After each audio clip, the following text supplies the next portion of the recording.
The warlord laughed as he dragged the last hostage in front of the camera, a 12-year-old girl, trembling, her wrist bound, and pressed the barrel of his pistol against her temple. "Tell your government," he said, his voice dripping with contempt, "that their soldiers die tonight. All of them." Then he fired a single round in the ceiling just to watch her scream. 30 Americans were counting down their last hours, and nobody in that command room had a plan that didn't end in a body bag. If this story moves you, subscribe to our channel, drop a comment telling us what city you're watching from. Want to see exactly how far this story has traveled, and stay with us until the very end. You will not regret it. The radio crackled at 2:47 in the morning, and the voice on the other end wasn't calm anymore. It had been calm 6 hours earlier. 6 hours earlier, Captain Derek Hollis of the Joint Special Operations Command had briefed his team in that particular, clipped, controlled tone that career military men develop after years of pretending they are not afraid. He had stood in front of a satellite map projected on a whiteboard, used a laser pointer, and spoken words like extraction window and minimal engagement and contained perimeter. He had made it sound like a math problem. Now the voice on the radio was not calm. Now it was saying, "Bravo 2 is down. Bravo 2 is down. We have no visual on the shooter." "Repeat, we have no visual." Hollis grabbed the handset. "Say again." "Bravo lead." "Captain, we've lost Petty Officer Reeves. Single shot, center mass. We pulled back to the north wall, but I'm telling you right now, sir, nobody saw a muzzle flash. Nobody heard a report. It's like the bullet came out of nowhere."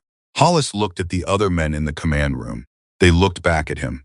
Nobody said anything for 3 full seconds, which in a military command room during an active operation is approximately 3 years.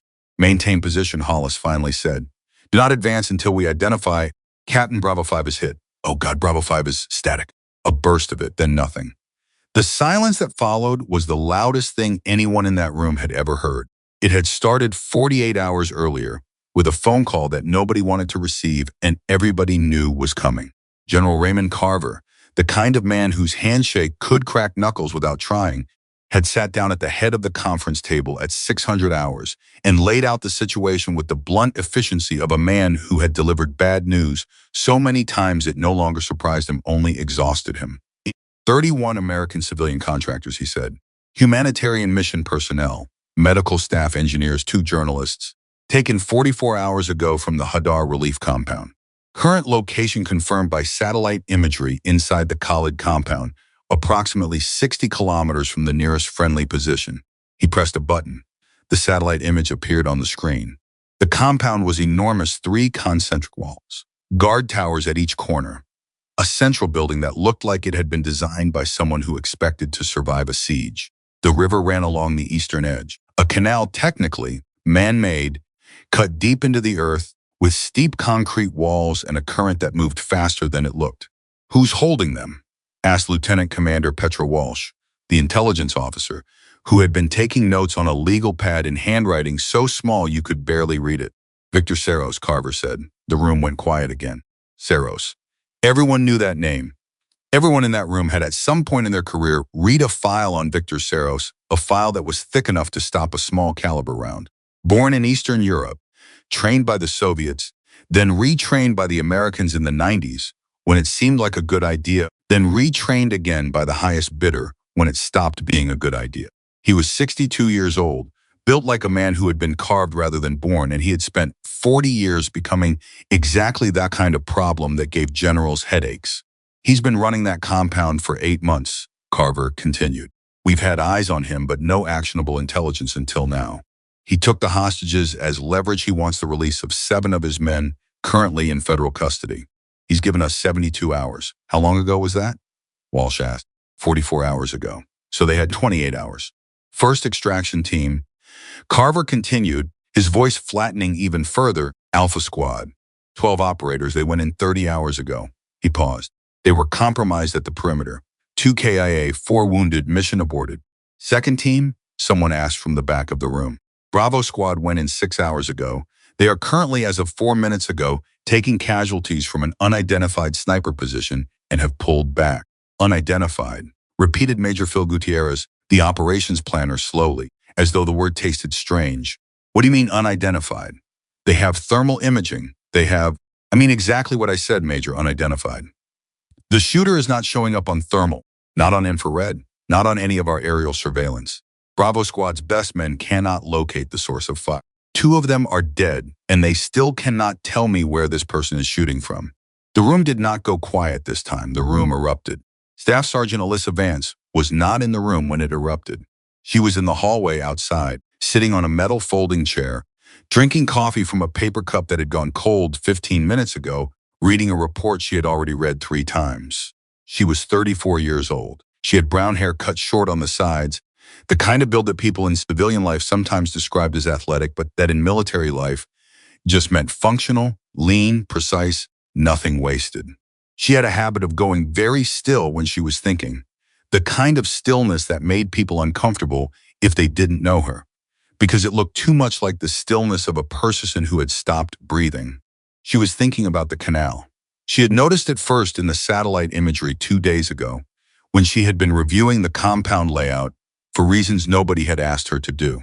She was attached to this operation as a support asset. Technically, her role was long-range reconnaissance and target designation, which was a military way of saying that she found things and pointed guns at them from very far away. She was not supposed to be formulating insertion strategies. That was not her job, but she had noticed the canal. It ran along the eastern wall of the compound. It was approximately 12 meters wide. The current, based on the hydrological data she had pulled again, without being asked, ran at approximately 4 kilometers per hour, which sounded slow but was not slow when you were in it, especially at night, especially in February, when the water temperature would be somewhere between 4 and 8 degrees Celsius. She had been thinking about what you could do with 4 kilometers per hour. She had been thinking about what thermal imaging cannot see when it's looking at a surface of cold, moving water. She had been thinking about a lot of things, sitting in that hallway, drinking cold coffee, while 2 men were dying on the other side of the radio.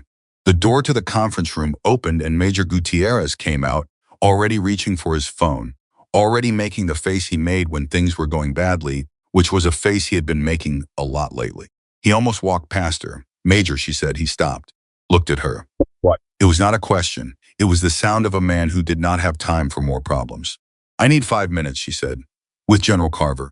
Gutierrez looked at her for a long moment. He was the kind of officer who had very specific ideas about how the chain of command was supposed to function, and those ideas did not generally include staff sergeants requesting 5 minutes with 2-star generals in the middle of active crises. "Vance," he said, "this is not the time." "Sir," she said, "with respect, it's exactly the time. Because right now you don't have a plan that's working. And I might have one." Another long pause. Then Gutierrez said something she did not expect him to say. "Give me 2 minutes," he said. "Then come in." The room was not pleased to see her. She could feel it the moment she walked through the door, the particular quality of attention that a room full of senior officers gives a person who is several ranks below them and has just interrupted a crisis meeting. It was not hostile, exactly. It was more like the look a room of surgeons gives an intern who has just walked into the middle of open-heart surgery with a suggestion.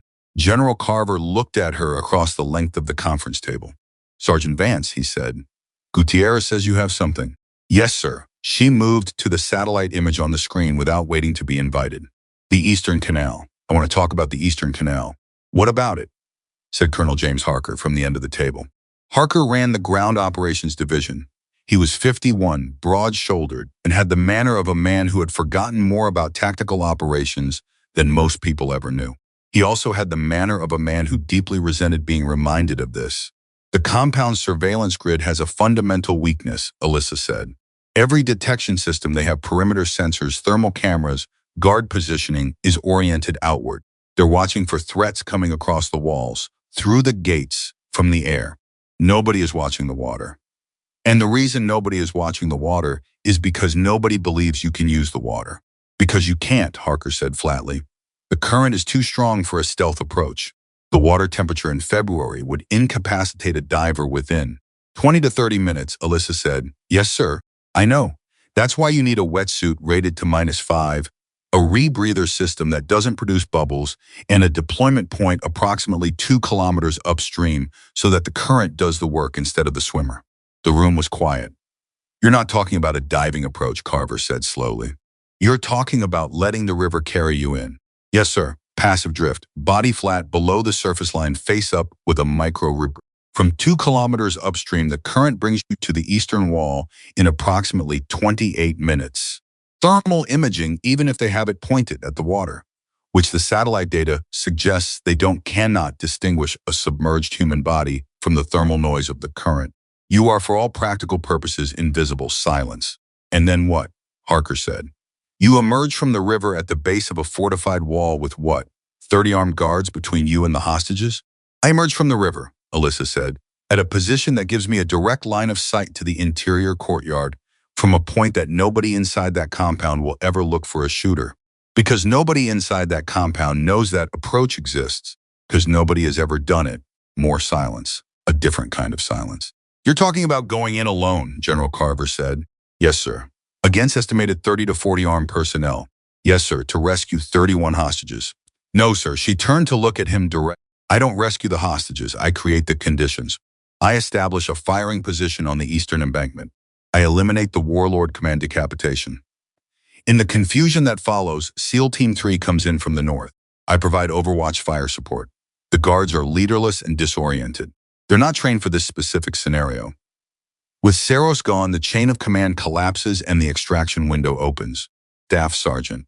Harker's voice had changed. It was harder now, but also, and she noticed this, quieter, which meant he was taking it seriously, which was worse, in some ways, than dismissal, because it meant he was about to find the real objections.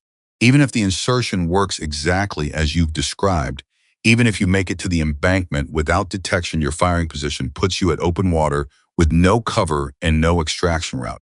If you miss, if the guards have any kind of fast reaction capacity, if anything goes wrong, then I'm in the river, she said. And the mission continues with SEAL Team 3. You'd be dead. She looked at him steadily. Another silence. This one lasted longer. General Carver stood up. He walked to the satellite image. He stood there looking at it for what felt like a very long time. And nobody in the room said anything because nobody wanted to be the person who interrupted whatever calculation was happening behind those eyes. Finally, he said, walk me through the equipment. It took another 3 hours to put together what she needed. The wetsuit was easy, they had it. The rebreather system took longer because the specific model she needed, the Draegerlar V, which produced no exhaust bubbles and had a runtime of 4 hours, was not standard SEAL team issue and had to be located in an equipment cache 40 minutes away. Lieutenant Tommy Breck, the dive equipment specialist who had been assigned to support her preparation, drove the 40 minutes himself and came back with it under his arm like he was carrying something fragile. Tommy said, laying the rebreather out on the equipment table and beginning the systems check with the methodical care of someone who understood exactly what happened when this equipment failed. I've been doing this job for 11 years. I've prepped equipment for some of the best operators this country has. And I have never once prepped equipment for a solo insertion of this type. I know, Alyssa said. She was checking her rifle, a customized MK13 Mod 7 0.3 Winchester Magnum, with a suppressor that reduced the report to something that could be mistaken for a branch snapping in the dark. She ran the bolt smooth. She had run this action 10,000 times. She knew its feel the way she knew her own heartbeat. I'm not saying it can't be done, Tommy said. He paused the systems check and looked at her. He was 29, with a face that still looked younger than his age despite everything he'd seen. I'm saying you understand what you're asking your body to do, right? In that water? I've studied cold water immersion tables. At 4 degrees Celsius with a wetsuit, you have meaningful functional capacity for maybe 40 minutes before your fine motor skills start to go. You're talking about staying in the water for close to 30 minutes of drift time, plus however long it takes to establish position, plus the engagement window, plus... Yeah, I know what the tables say. He nodded slowly. Went back to the systems check. Then quietly he said, I want you to come back. She didn't look up from the rifle. Finish the check, she said, but her hands were very still for just a moment, just a fraction of a second. Then she kept moving. At 140 hours, Alyssa Vance stood at the water's edge, 2 kilometers upstream from the compound's eastern wall, and she looked at the river. It was black. It moved with that particular silent violence of cold water, no white caps, no obvious turbulence, just a dark surface that told you nothing about what was happening beneath it. The temperature was 6 degrees Celsius. She had confirmed this 40 minutes ago with a thermometer she'd borrowed from the field medic. Major Gutierrez was standing behind her. He had driven her to the insertion point himself which was not in anyone's job description, but which he had done anyway, without explanation, and she had not asked for one. Last chance to change your mind, he said. I'm not going to change my mind. I know, a pause. I put your name in for the insertion over Harker's objection, for what it's worth. Not because I think you're definitely right, because I think you're the only person in that room who had any idea at all. She looked at the water. That should terrify you, sir. It does, he said. It genuinely does. Another pause. Vance, sir, you don't have to, sir. Her voice was quiet but absolutely final. I need to go, he nodded. He stepped back. She walked into the water. The cold hit her like a wall, even through the wetsuit. She felt it, a pressure that wasn't quite pain, but was the announcement of pain to come, the body's first urgent memo about what it was being subjected to. She kept moving, deeper, up to her waist, then her chest, then her shoulders. She tilted back, face up, sky above her, the rebreather sealed against her face, the rifle mag locked to a harness across her chest in a waterproof sleeve. The current took her. She let it. This was the part no training exercise had fully prepared her for the surrender of it. Every instinct in her body said move, said fight the current, said do something. She did nothing. She lay still in the black water and let the river carry her toward whatever was waiting at the other end. Above her, the sky was empty of stars. Cloud cover, which was perfect for what she needed, and also meant she could see nothing, navigate by nothing except the pull of the water and the count in her head. She counted. She had always counted during the waiting parts missions, surgeries, her father's bad days when she'd been young, and waiting for the storm to pass in their small house in rural Virginia. She counted as a way of turning time into something manageable. Not, I don't know how long this will take, just the next number. Just the one after that. At count 147, she felt the current change, a subtle deceleration, a different quality of pull, and she knew she was approaching the wider sections near the compound wall. She slowed her breathing, which was already almost nothing. The rebreather was silent. She was silent. The water was silent. She was a ghost. At count 163, her right hand touched concrete. She stopped counting. The embankment rose 2 meters from the water's surface to the base of the eastern wall. She had studied this measurement from the satellite data until she could see it when she closed her eyes. She had planned for it. She had not planned for the way her hands felt when she reached for the first handhold, not numb exactly, but wrong, like they belonged to someone else, like the signals her brain was sending were arriving with a slight delay, just enough delay to make her doubt them. She climbed anyway. The cold had been in the water. The cold was worse in the air. The wetsuit held some heat, but the wind off the river stripped at it immediately, and she felt her core temperature doing something she did not want to think about, so she didn't think about it.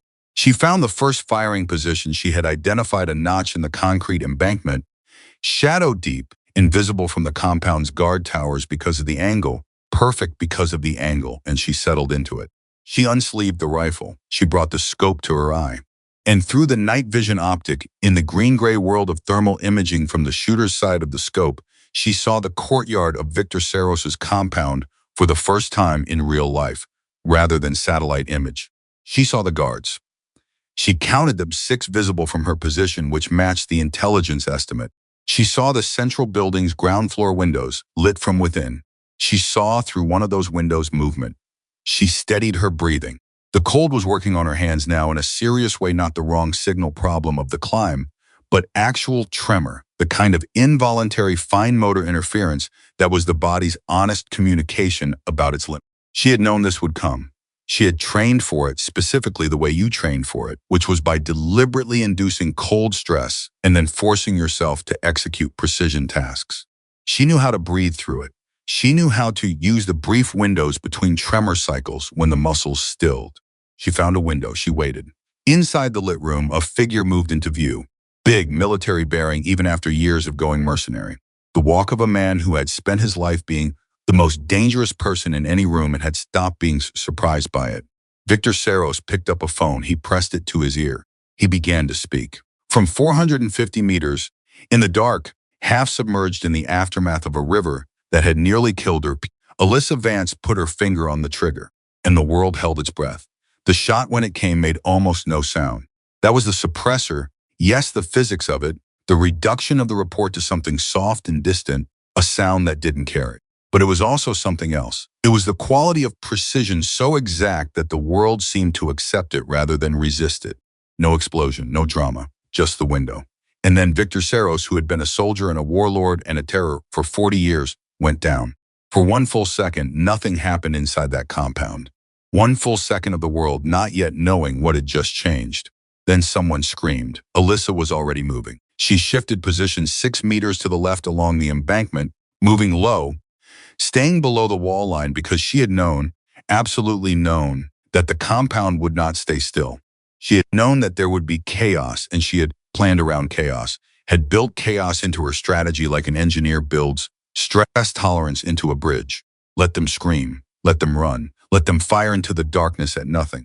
Because while they were firing at nothing, she was watching everything.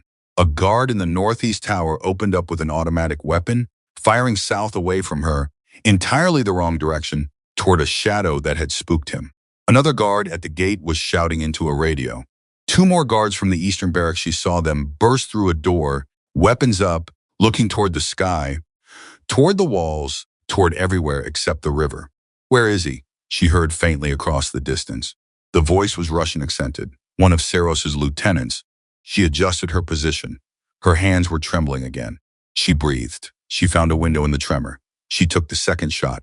The lieutenant fell. The compound erupted. At the command center, General Carver heard it through the tactical radio, not the shots, because the shots were too quiet to carry, but what came after. The shouting, the confusion, the frantic radio traffic from Seros's men, intercepted and translated in real time by Lieutenant Walsh, who was pressing her headset to both ears and saying, in the steady voice of someone who had trained her entire professional life to not show shock, "They're saying the warlord is down. They're saying the second in command is down. They are unable to identify the shooter. They're telling each other it's coming from the air. They think it's a drone strike," Gutierrez said from across the room. "They think it's a drone strike," Walsh confirmed. Carver picked up the radio. "SEAL Team 3, this is Command Actual. Execute, I say again, execute. The window is open." The helicopters came in from the north, and they came in fast and loud because there was no longer any reason to be quiet. Alyssa heard them before she saw them, the distinctive thrum of MH-60 Black Hawks cutting the night air, and then the compound lights came on, all of them at once, which was the wrong reaction. And she had predicted that too, because in a panic people reach for light, and light makes them visible. She was firing steadily now. Not rapidly, she had never in her career confused speed with effectiveness. Deliberately. One target at a time. A guard on the south wall who had set up behind a barricade and was pouring fire toward the incoming helicopters. A man with an RPG launcher on the roof of the barracks building, a priority target, a non-negotiable. A pair of fighters who had found each other in the chaos and were moving toward the central building where the hostages were held, the 2 of them together, covering each other, almost making it. Almost. Her hands were shaking badly now, she knew it. She breathed through it. She kept moving between shots, never staying still, because a sniper who stays still becomes a target, and she was the only thing standing between 31 civilians and whatever the guards decided to do in the next 7 minutes. The SEAL teams came over the walls, and inside that compound, in the dark and the chaos and the screaming, something shifted. She could feel it even from 450 meters, the moment when the people inside stopped being an organized force and became individuals, each one making a separate calculation about survival.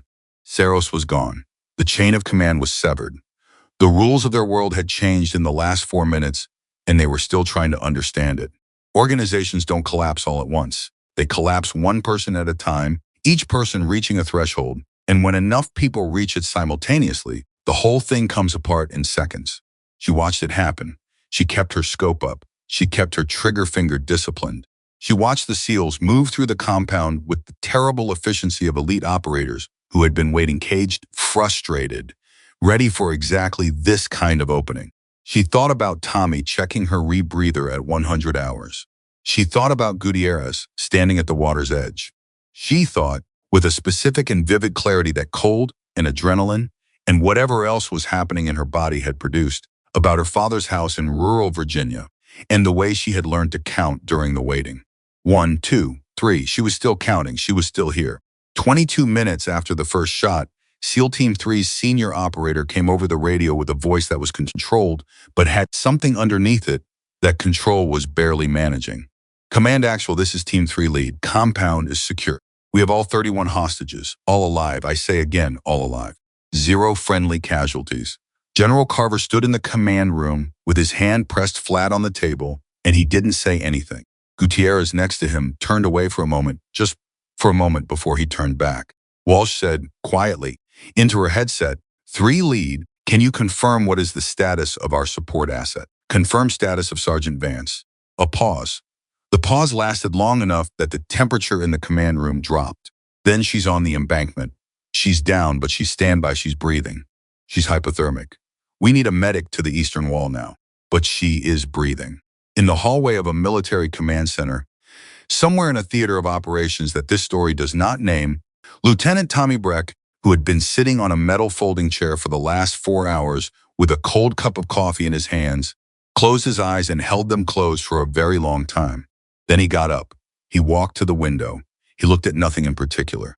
And quietly, to himself, to the dark, to whatever it is that soldiers pray to when they are trying not to pray, he said, there she is. She came back to consciousness, the way people come back from very far away, not all at once, but in pieces, the way a radio signal finds itself through static.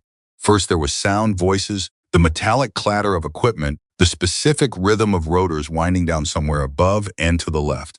Then there was cold, not the water cold, which had been active and aggressive, but a different kind, the deep cold that had settled into her bones like it owned the place and was not planning to leave. Then there was pain, which arrived last and arrived thoroughly, which was the body's way of saying it was serious about the conversation it wanted to have. She opened her eyes. The first face she saw was Tommy's. He was leaning over her with the concentrated expression of a man who had decided he was not going to let his face do anything that would frighten her, which was itself frightening because Tommy had never been particularly good at controlling his face. He was holding a thermal blanket around her shoulders with both hands, pressing it tight, and there was someone else to her left, a medic. She could tell by the hands, by the way they moved, quick and impersonal and expert. Hey, Tommy said, his voice was steady. Good. Hey, you're good. You're back. Stay with me. I'm with you, she said. The words came out wrong, thicker than she intended, slow, like her mouth was still operating on reduced power. Hypothermia, she knew what this was. She had read enough field medicine to recognize her own symptoms, which was both useful and mildly terrifying. Core temp was 93 when we got to you, the medic said, not looking up from what his hands were doing. Coming up, you're coming up. 93. 4 degrees below normal. 4 degrees between her and the kind of hypothermia that stopped hearts. She filed this information away and decided not to think about it further. The hostages, she said. All out, Tommy said immediately, like he had been waiting for her to ask, like he had been holding that answer ready. All 31, every single one of them. SEAL 3 had them on the helicopters 12 minutes after you took the first shot. She closed her eyes, opened them again. Saros, confirmed dead. Your shot. A pause. The lieutenant you took second, he's going to survive. Wound wasn't fatal, he's in custody. She absorbed this. The medic was doing something to her left arm and IV line. She realized, warm saline, she could feel the warmth entering her arm like something being poured slowly into a cold container. Vance, Tommy's voice changed. Queter, 22 minutes. That's how long you were out there on that embankment after the SEALs came over the walls. 22 minutes providing overwatch in conditions that should have put you unconscious before they hit the first wall. He paused again. They're saying you fired 31 rounds. 31. She didn't say anything. Every one of them counted, he said. She looked at the ceiling of the helicopter because she was in a helicopter now. She realized the ground had fallen away at some point during her return to consciousness, and they were moving, the rotors loud and real above her. She looked at the ceiling and thought about the embankment. She thought about the tremor in her hands and the windows in the tremor and the way she had breathed through each one. She thought about 31 people who were alive right now in helicopters like this one, going home to people who had not yet stopped being afraid. Go ahead, she said. What? Whatever you're about to say. Go ahead. Tommy was quiet for a moment. Then he said simply, I'm glad you're here. She didn't answer, but for just a second, something crossed her face that she wouldn't have let cross it anywhere else in any other company. Something that wasn't relief exactly, and wasn't satisfaction, and wasn't pride. Something that had no words she knew of, something that lived below all the words. Then it was gone, and she closed her eyes, and she let the warmth from the IV line do its slow work. She counted 1, 2, 3. She was still here. General Carver was waiting at the landing zone. This was not protocol. Senior generals did not typically stand in the cold at 400 hours to meet returning assets. They received debriefs in conference rooms at reasonable hours. They read reports. They attended ceremonies. Later, when the paperwork had been done and the story had been shaped into something presentable, they did not stand on tarmac in the wind. Carver stood on the tarmac in the wind. When the medics brought Alyssa off the helicopter on a wheeled stretcher she had attempted to walk, the medic had used a tone that did not invite argument. Carver was there. He looked at her for a moment without speaking. She looked back at him. Neither of them was the kind of person who spoke first out of nervousness. All 31, he said finally. Yes, sir. 0 friendly casualties. Yes, sir. He was quiet again. Then he said, I've been in this business for 31 years. I have never not once seen an insertion plan executed like that. Not alone. Not in those conditions. He paused. I owe you an apology. She looked at him steadily. Sir, I let doubt into the room, he said, when you laid out that plan. I let the room's doubt sit next to my own, and I didn't shut it down the way I should have. I want to say that to your face. The medics had stopped moving the stretcher, waiting. Tommy was standing a few feet back, pretending to check something on his equipment bag, which meant he was listening to every word. Sir, Alyssa said carefully, you approved the plan. I approved it because I had no better option, Carver said. That's different. You deserve to have it approved because it was the right option. He looked at her for a moment longer. There's a difference between being believed and being used, Sergeant. You deserve the first one. I gave you the second. That's on me. She didn't know what to say to that, which was unusual for her. She was good with silence, but this was a different kind of silence, the kind that opened something in her chest that she hadn't been planning to open, not tonight, not out here in the cold on a tarmac with the rotors still slowing above her. Get her inside, Carver said to the medics, stepping back. He looked at her one last time. Good work, Sergeant Vance. Outstanding work. She watched him walk away across the tarmac, his back straight, his stride unhurried. He looked like a man who had just finished settling a debt. She thought about what he had said, the difference between being believed and being used. She turned it over in her mind the way you turn over something you found on the ground, looking for what it actually is. Then the medics started moving again, and the wind picked up and she closed her eyes against it. Colonel Harker's office was on the second floor of the command building, and it was the kind of office that told you things about the person who occupied it.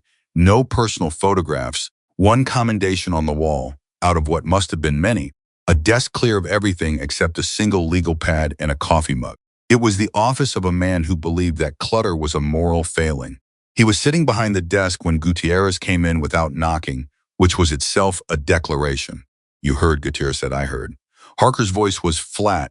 His hands were flat on the desk. He had been sitting in that office for the last 2 hours with his hands flat on that desk, which Gutierrez knew because he had walked past the office twice and seen the light under the door and the shadow of someone who was not moving. She pulled it off, James. I know she pulled it off. What you said in that briefing room, I know what I said. Harker looked up.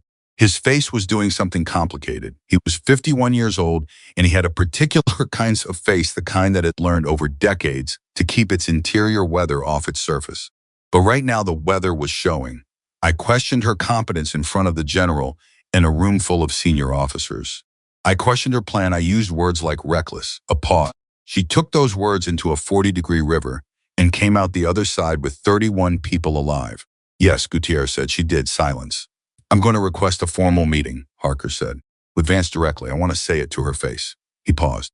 After the medical team clears her, not before. Gutierrez looked at him. You didn't have to tell me that. No, Harker picked up the coffee mug, set it back down. But I wanted someone to know I was going to do it. So I'd have to. Another pause. She was right about all of it. The thermal blind spot, the current calculation, the command decapitation timing. He looked at the wall. I've been running ground operations for 9 years, and a staff sergeant saw something I missed. Something 2 failed SEAL insertions missed. He said it like it was something he was trying to digest, like it was large and rough and not going down easily. That's the thing a man has to sit with. Gutierrez sat down in the chair across from the desk, uninvited. She wasn't just right about the plan, he said. She was right about the whole thing. She told us she could do it alone, and we gave her every reason not to believe herself, and she went and did it alone anyway. Harker looked at him. And what does that tell you, Phil? That I don't know how many Alyssa Vances there are out there, Gutierrez said quietly, sitting in hallways drinking cold coffee, waiting for someone to give them 5 minutes. The office was very quiet. Neither do I, Harker said. Neither do I. At the medical tent, Doctor. Renata Cruz had been on shift for 19 hours when they brought Alyssa in. And she had the specific wide-eyed focus of someone who had pushed through exhaustion into something on the other side of it, not a second wind exactly, but a stubbornness, the body refusing to tap out before the work was done.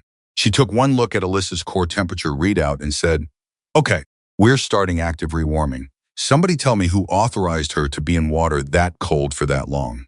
"She authorized herself," Tommy said from the doorway. Cruz looked at him. "I wasn't asking you, I know. I was answering you anyway." Cruz went back to her patient. She moved with efficient speed, connecting warming blankets, adjusting the IV line, checking the temperature readout again. She talked while she worked, not to Alyssa particularly, just talking the way some doctors talked, filling the air with information as a way of managing the space. "You're going to feel worse before you feel better," she said. "That's normal. As your peripheral vessels start opening up again, the colder blood from your extremities circulates back to the core. It can drop your temperature another degree before it comes up. Do not let that surprise you." "It won't," Alyssa said. "You've experienced this before?" "I've read about it." Cruz glanced at her sidelong. "Read about it," she repeated. "Okay." She adjusted something on the warming blanket. "You know, in 12 years of field medicine, I've treated maybe 4 cases of voluntary cold water immersion for operational purposes. All 4 of them were SEAL operators, and every single one of them told me afterward that they had no idea what it was actually going to feel like until they were in it."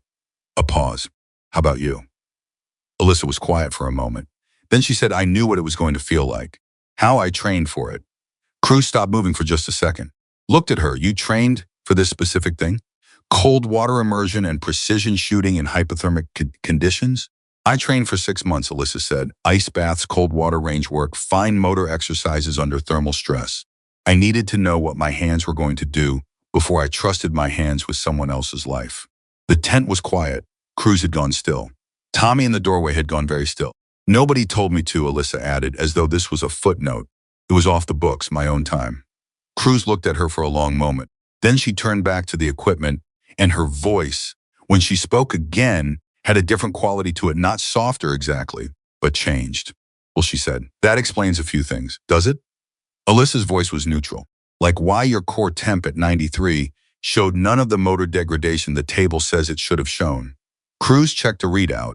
"Your fine motor function was remarkably preserved for your temperature," which means either the tables are wrong or you've adapted in ways that aren't standard.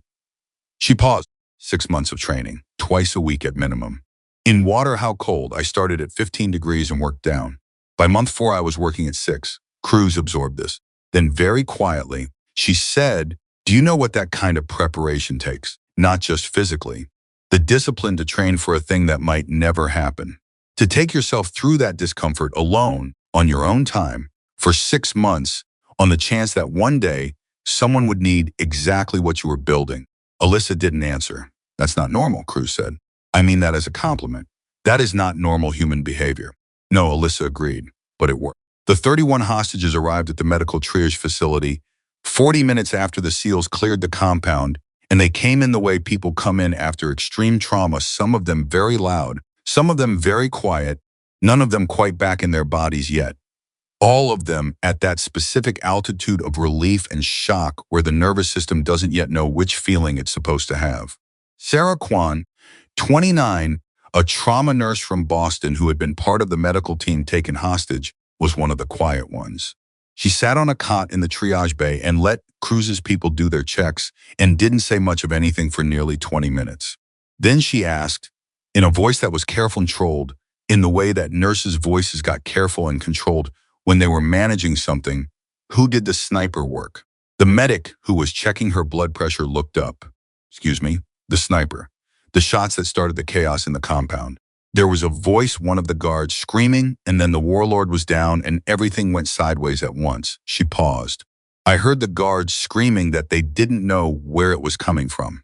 "Who did the sniper work?" The medic glanced toward the curtained section of the tent where Alyssa was being treated.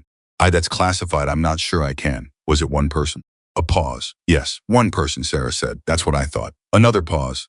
"Because I was watching from the window of the room they kept us in, and I was watching those guards, And I was watching them lose their minds, and they were everywhere, looking everywhere. And they never found the shooter. And I was thinking, she stopped. I was thinking that the only position that would create that specific coverage pattern that would be invisible to every direction they were looking would be from the water side, the canal. The medic stared at her. I'm a trauma nurse, she said. I'm not a soldier. But I've worked in conflict zones for 4 years, and I noticed things. She looked toward the curtain section. Whoever it was, they went into the water. In February. Alone. She stopped again. I just wanted someone to know that I know what that means. I wanted someone to pass that on. The medic looked at her for a long moment. Then he said, I'll pass it on. The debrief happened at 630 hours in the same conference room where the plan had been born 12 hours earlier, except that the room felt completely different now. Same walls, same table, same satellite image still frozen on the screen, but different in the way that rooms are different when what happened inside them turns out to matter. Alyssa was there in dry clothes with an IV line still in her arm. Crews had wanted to keep the saline going for another hour, and Alyssa had negotiated the IV line as the price of being allowed out of the medical tent, sitting at the table with Tommy beside her and Gutierrez across from her and Carver at the head. Harker was there too. He had asked to be there. Nobody had argued. Take me through it from the water entry, Carver said. She took them through it. She talked for 40 minutes, and she talked the way she had always talked about operational things, precisely, without editorializing, with the specific dispassion of a professional who understood that emotion was a tool and not always the right one. She talked about the current and the count and the embankment and the handhold problem and the tremor in her hands and the windows in the tremor. She talked about the first shot and the second shot and the way the compound had reacted and the adjustments she had made. She talked about the 31 rounds. Nobody interrupted her. When she finished, the room was silent. Then Harker said, the window between tremor cycles. When you said you found a window and fired through it, how long was that window? 3 to 4 seconds, she said, depending on the degree of cold stress and your standard target acquisition time at that range under normal conditions. 2.3 seconds from scope to fire. He nodded slowly. So even in degraded conditions you had margin. Barely, she said. But yes, another silence. Staff Sergeant. Harker's voice was different from the voice he'd used in this room 12 hours ago, and everyone at the table could hear it, and Harker knew everyone could hear it, and he kept his voice that way deliberately. I owe you an apology. For what I said in this room last night, you laid out a plan of exceptional tactical sophistication, and I questioned your competence without adequate basis. That was wrong. I was wrong. He held her gaze. I'm sorry. Alyssa looked at him for a long moment. The room was very still. Sir, she said, if I may. Go ahead. Your questions last night were not wrong. They were the right questions. Is the insertion survivable? Is the risk justified? Is there a better option? Those are exactly the questions that should be asked. The answers were yes, yes, and no, but the questions were right. She paused. The only thing that was wrong was the doubt, the difference. Harker studied her, the difference being, skepticism improves a plan, she said. Doubt dismantles the person who has to execute it. You can have one without the other. And last night, in that room, what I needed was skepticism. What I got was doubt. She said it without accusation, just as a statement of fact, the way you state the caliber of a round or the depth of a canal. But I executed anyway, because the mission required it. The silence that followed was the kind that comes after something true has been said. General Carver looked at her from the head of the table. He said nothing, but something in his face had changed, something that looked on a face as controlled as his, remarkably like respectfully realized the last piece of it arriving. Gutierrez, Carver said, sir, I want a full operational report on the canal insertion method, tactical applications, equipment requirements, training implications. I want it in my hands in 2 weeks. Yes, sir. And I want Sergeant Vance to write it. A beat. Gutierrez looked at Alyssa. She looked at Carver. Sir, she said, I'm a staff sergeant. That report would typically be authored by... I know who typically authors those reports, Carver said. I'm telling you who's going to author this one. He looked at her steadily. You built this method from the ground up. You tested it on yourself alone, without resources, without orders. You are the only person in this command who fully understands what you did and why it worked. Write the report. She held his gaze. Yes, sir, she said. Sarah Kwan found Alyssa 2 hours later, outside the medical building, standing in the early morning cold with a cup of coffee, hot this time, and looking at nothing in particular. The way people looked at nothing when they were actually looking at something happening inside them. Sarah had been cleared by the medics, given clean clothes, told she'd be on transport home by afternoon. She had not gone to rest. She had gone looking. She stopped a few feet away. "You're the sniper," she said. Not a question. Alyssa looked at her. She didn't confirm or deny. "The medic's face told me," Sarah said. When I asked about the canal, she stepped closer. She was shorter than Alyssa, with dark circles under her eyes that would take a week to disappear, and her hands, Alyssa noticed this, were steady. The hands of someone who had trained herself not to shake. A different kind of training. The same principle. "I was watching from the window," Sarah said. "During it.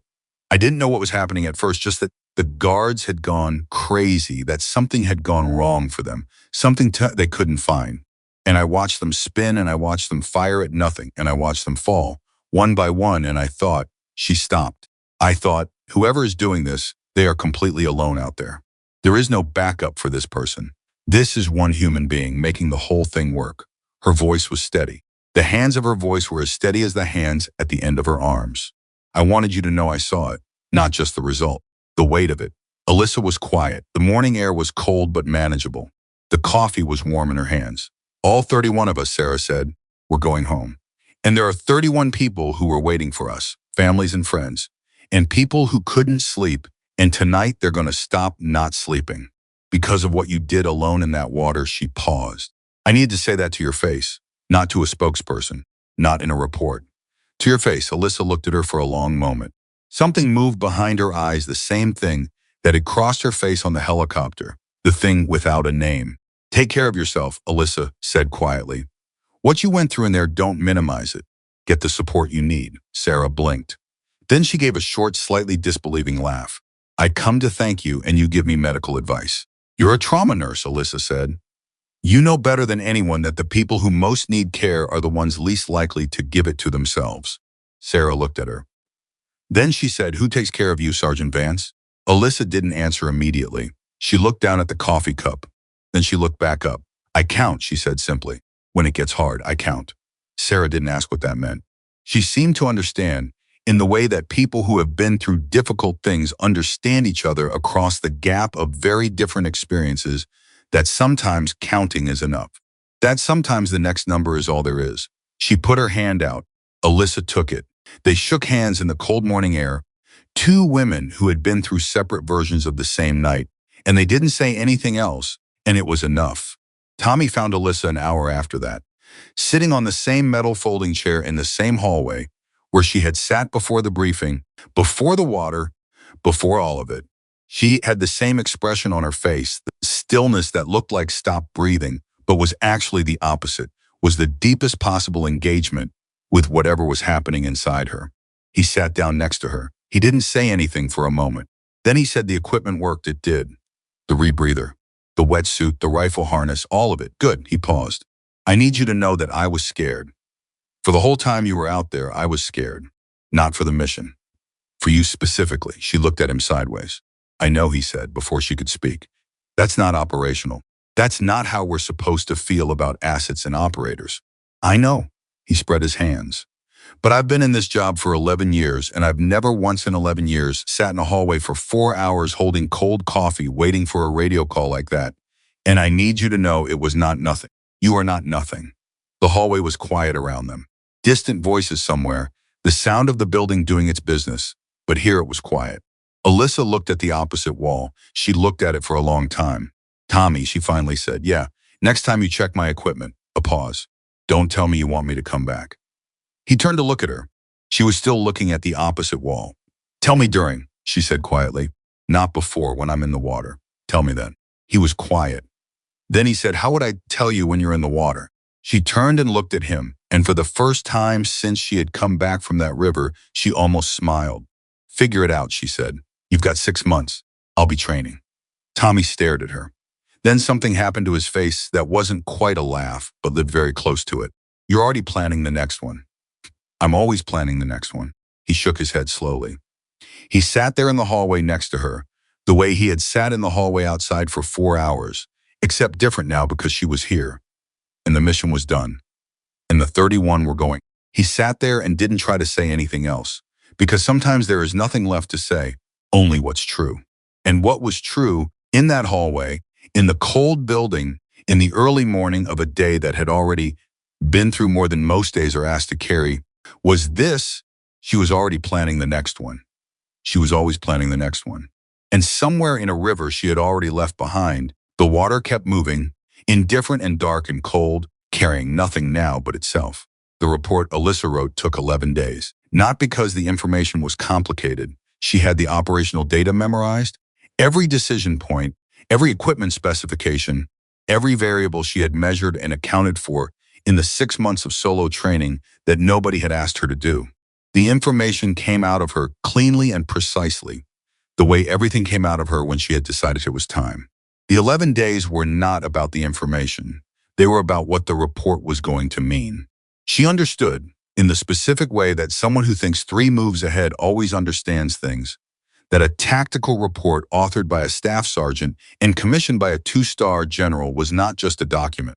It was a statement. It was Carver putting his name next to hers in the official record, saying, this methodology, this person, this approach that nobody believed in until it worked, this matters.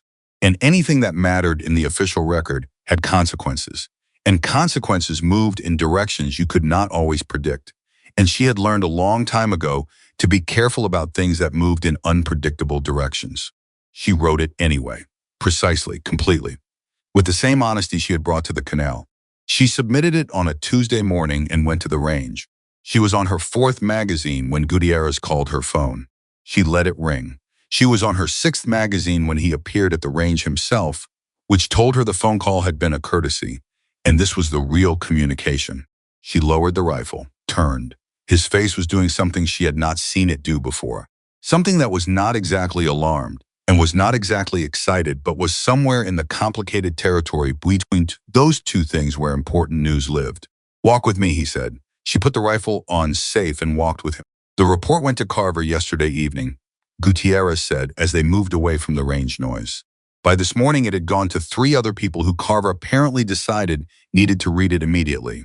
A pause. One of them is Admiral Daniel Foss. She looked at him. Joint Chiefs, he said. Special Operations Command. The Admiral Foss, who has been pushing for expanded female operator integration in Tier 1 units for the last 2 years, and who has been fighting that fight uphill because he didn't have a case study that was airtight enough to shut down the opposition. Gutierrez stopped walking. He looked at her directly. Vance, your report is now that case study. She was quiet for a moment. That wasn't what I wrote it for. I know. I wrote it for the methodology, the technical documentation, so the canal approach could be evaluated, refined, trained. I know what you wrote it for. That's not the point. The point is what it does when it lands on the right desk. Gutierrez looked at her steadily. Foss wants to meet with you. In person with Washington. The range was still audible behind them, the steady percussion of rifles, unhurried, methodical. Alyssa listened to it for a moment. What does he want from me?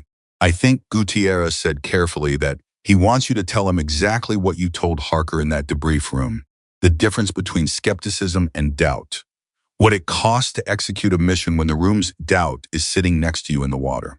She looked at the ground. Then she looked back up. That's not a tactical briefing. That's a policy argument. Yes, I'm a staff sergeant, sir. I'm not a policy argument.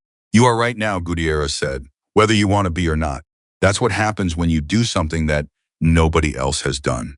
You become evidence. He paused. The question is whether you get to decide what you're evidence of or whether somebody else decides for you. She absorbed that, the way she absorbed most things completely without visible reaction, turning it over to find all its edges. When does the transport leave, she said. Gutierrez almost smiled. Thursday, tell the Admiral I'll be there. She walked back to the range.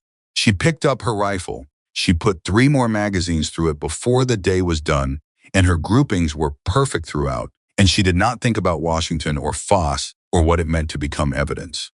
She thought about the next shot, just the one after that. She was always planning the next one. The problem started on Wednesday night.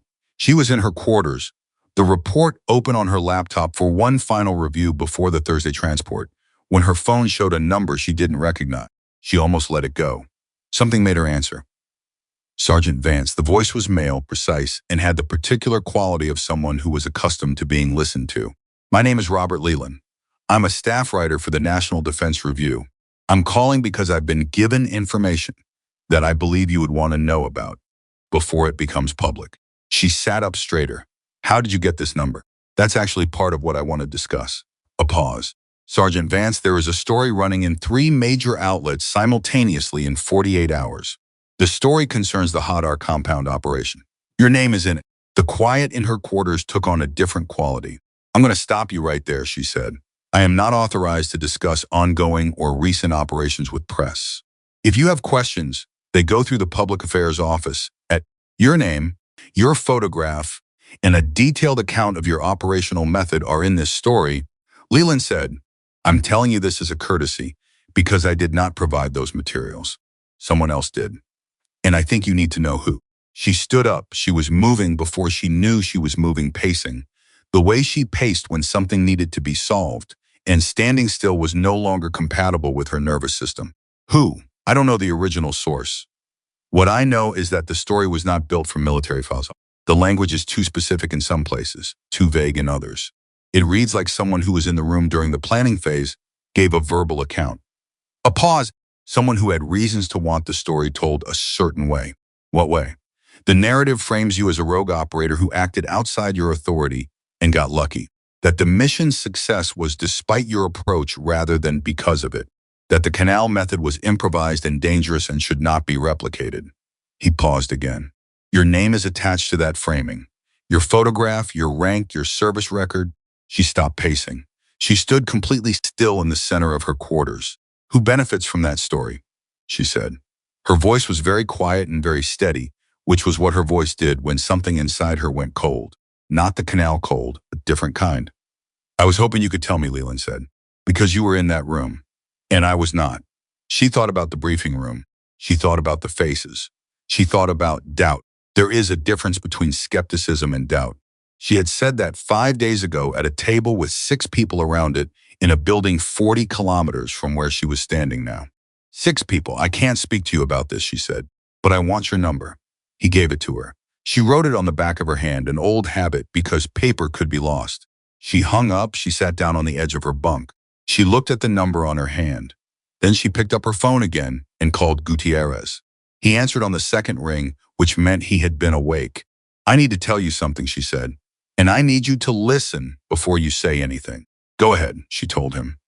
The silence on the other end when she finished was the kind of silence that meant a person was doing rapid and serious arithmetic. She waited through it. Leland, Gutierrez said finally, you said his name was Robert Leland. Yes, National Defense Review. Yes, and his read was that the source was verbal, not documentary. Someone in the room during planning. That's what he said. Another silence.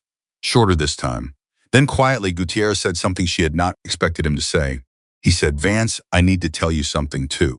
And I need you to remember that I'm telling you now.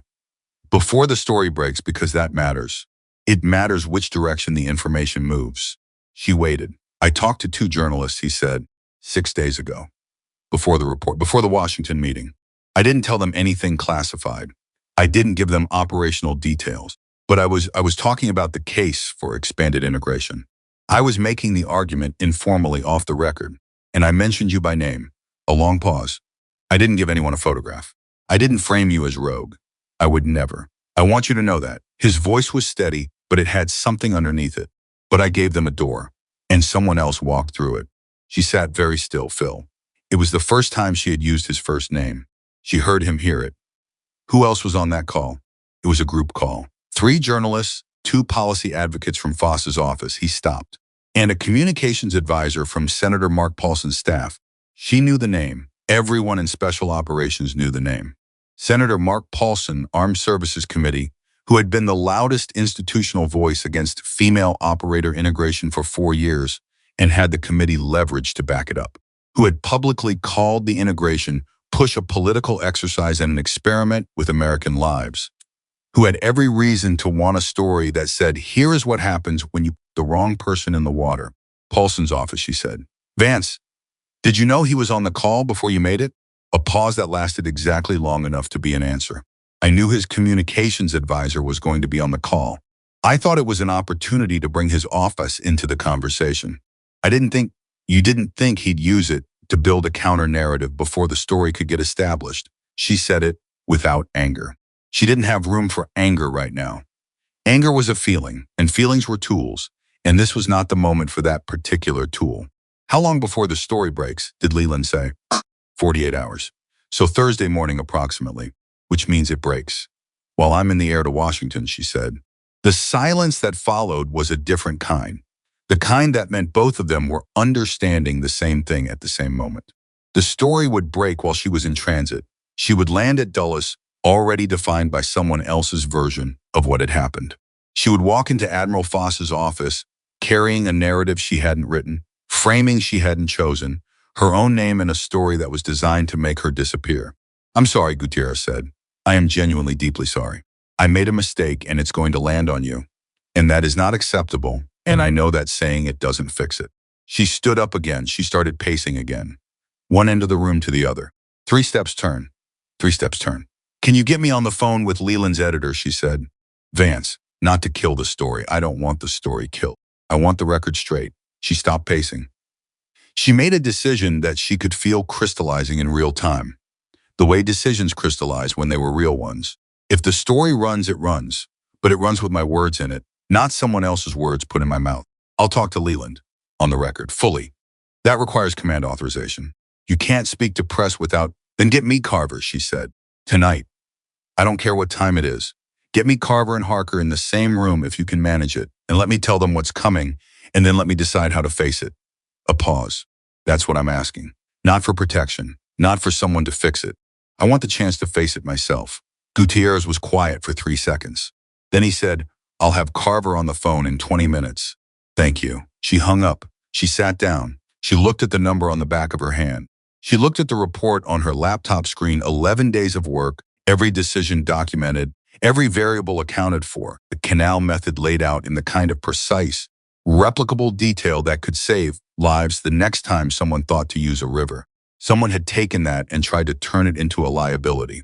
She thought about the water. She thought about the count. She thought about the fact that there had been a moment on that embankment when her hands were shaking, and the shot still needed to be made, and she had breathed and found the window and made it. There was always a window. You had to know where to look. Carver listened without interrupting.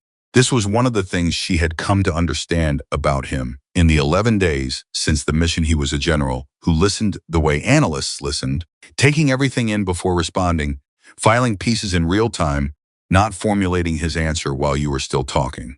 It was a rarer quality than it should have been. When she finished, he said, Paulson's office. That's Gutierrez's assessment. I don't have confirmation. I don't need confirmation, Carver said. His voice had a flatness to it that was different from his usual flatness. Harder at the bottom. I know Mark Paulson. I've been fighting him on this issue for 2 years.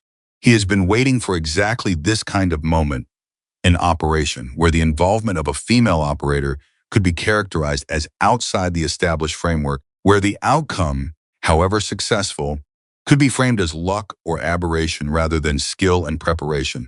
He's not entirely wrong about the outside the framework part, she said. I wasn't commissioned to run that insertion. It was approved, but it was unconventional. Unconventional and unsanctioned are different things, Carver said. You had explicit command approval. Harker was in the room. I authorized it.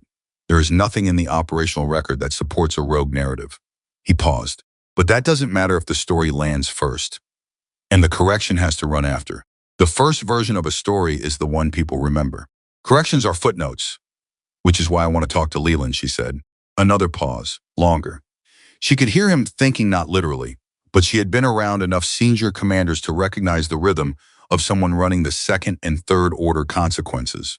If you talk to him on the record, Carver said, Paulson's office will say you're grandstanding, that you sought out press attention. Then they say it. I've been called worse. She paused. Sir, I didn't go into that river for attention. I didn't write that report for attention.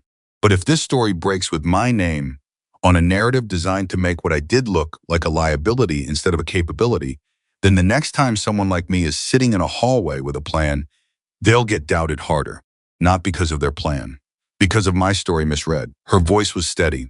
That is what I can't accept. Silence on the line. Harker, Carver said, and she realized Harker was on the call too. She had not known he was on the call. You've been quiet. Harker's voice came in. I've been listening. A pause.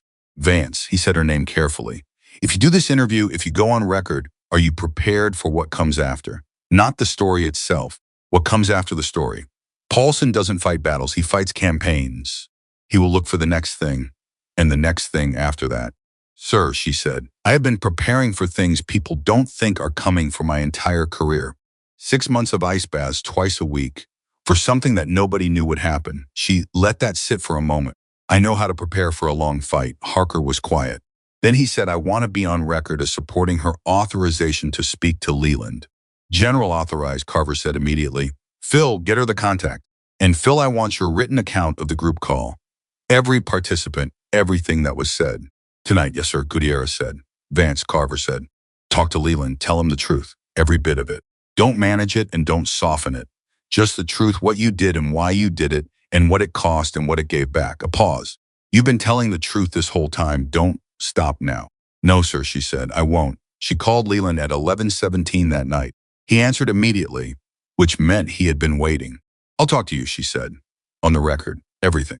But I have conditions. Tell me, he said. You run my words in full. Not excerpts, not paraphrases. If you quote me completely with full context. If the other narrative is going to be in that story, mine is too same space, same prominence. I don't get a footnote. Agreed, he said. And I want to know the specific framing you were given, not the framing itself. A pause.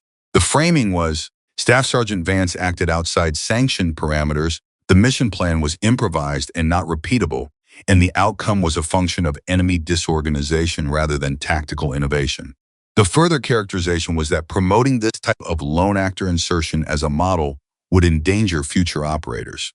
She listened to all of it. She let it land fully. She said, okay, I want you to know that framing, because I'm going to tell you the truth, and I want you to be able to hear exactly how different the truth is from what you were given. She talked for 2 hours.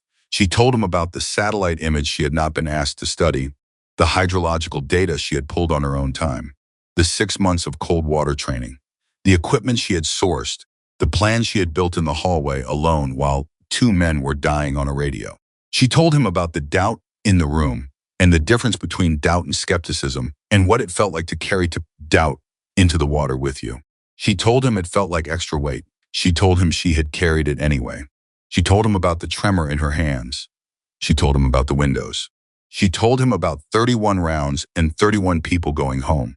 She told him about Sarah Quant, standing in the cold outside the medical building, hands steady, saying, I know what it means.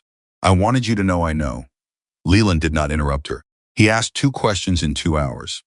The first was, did you believe you would come back?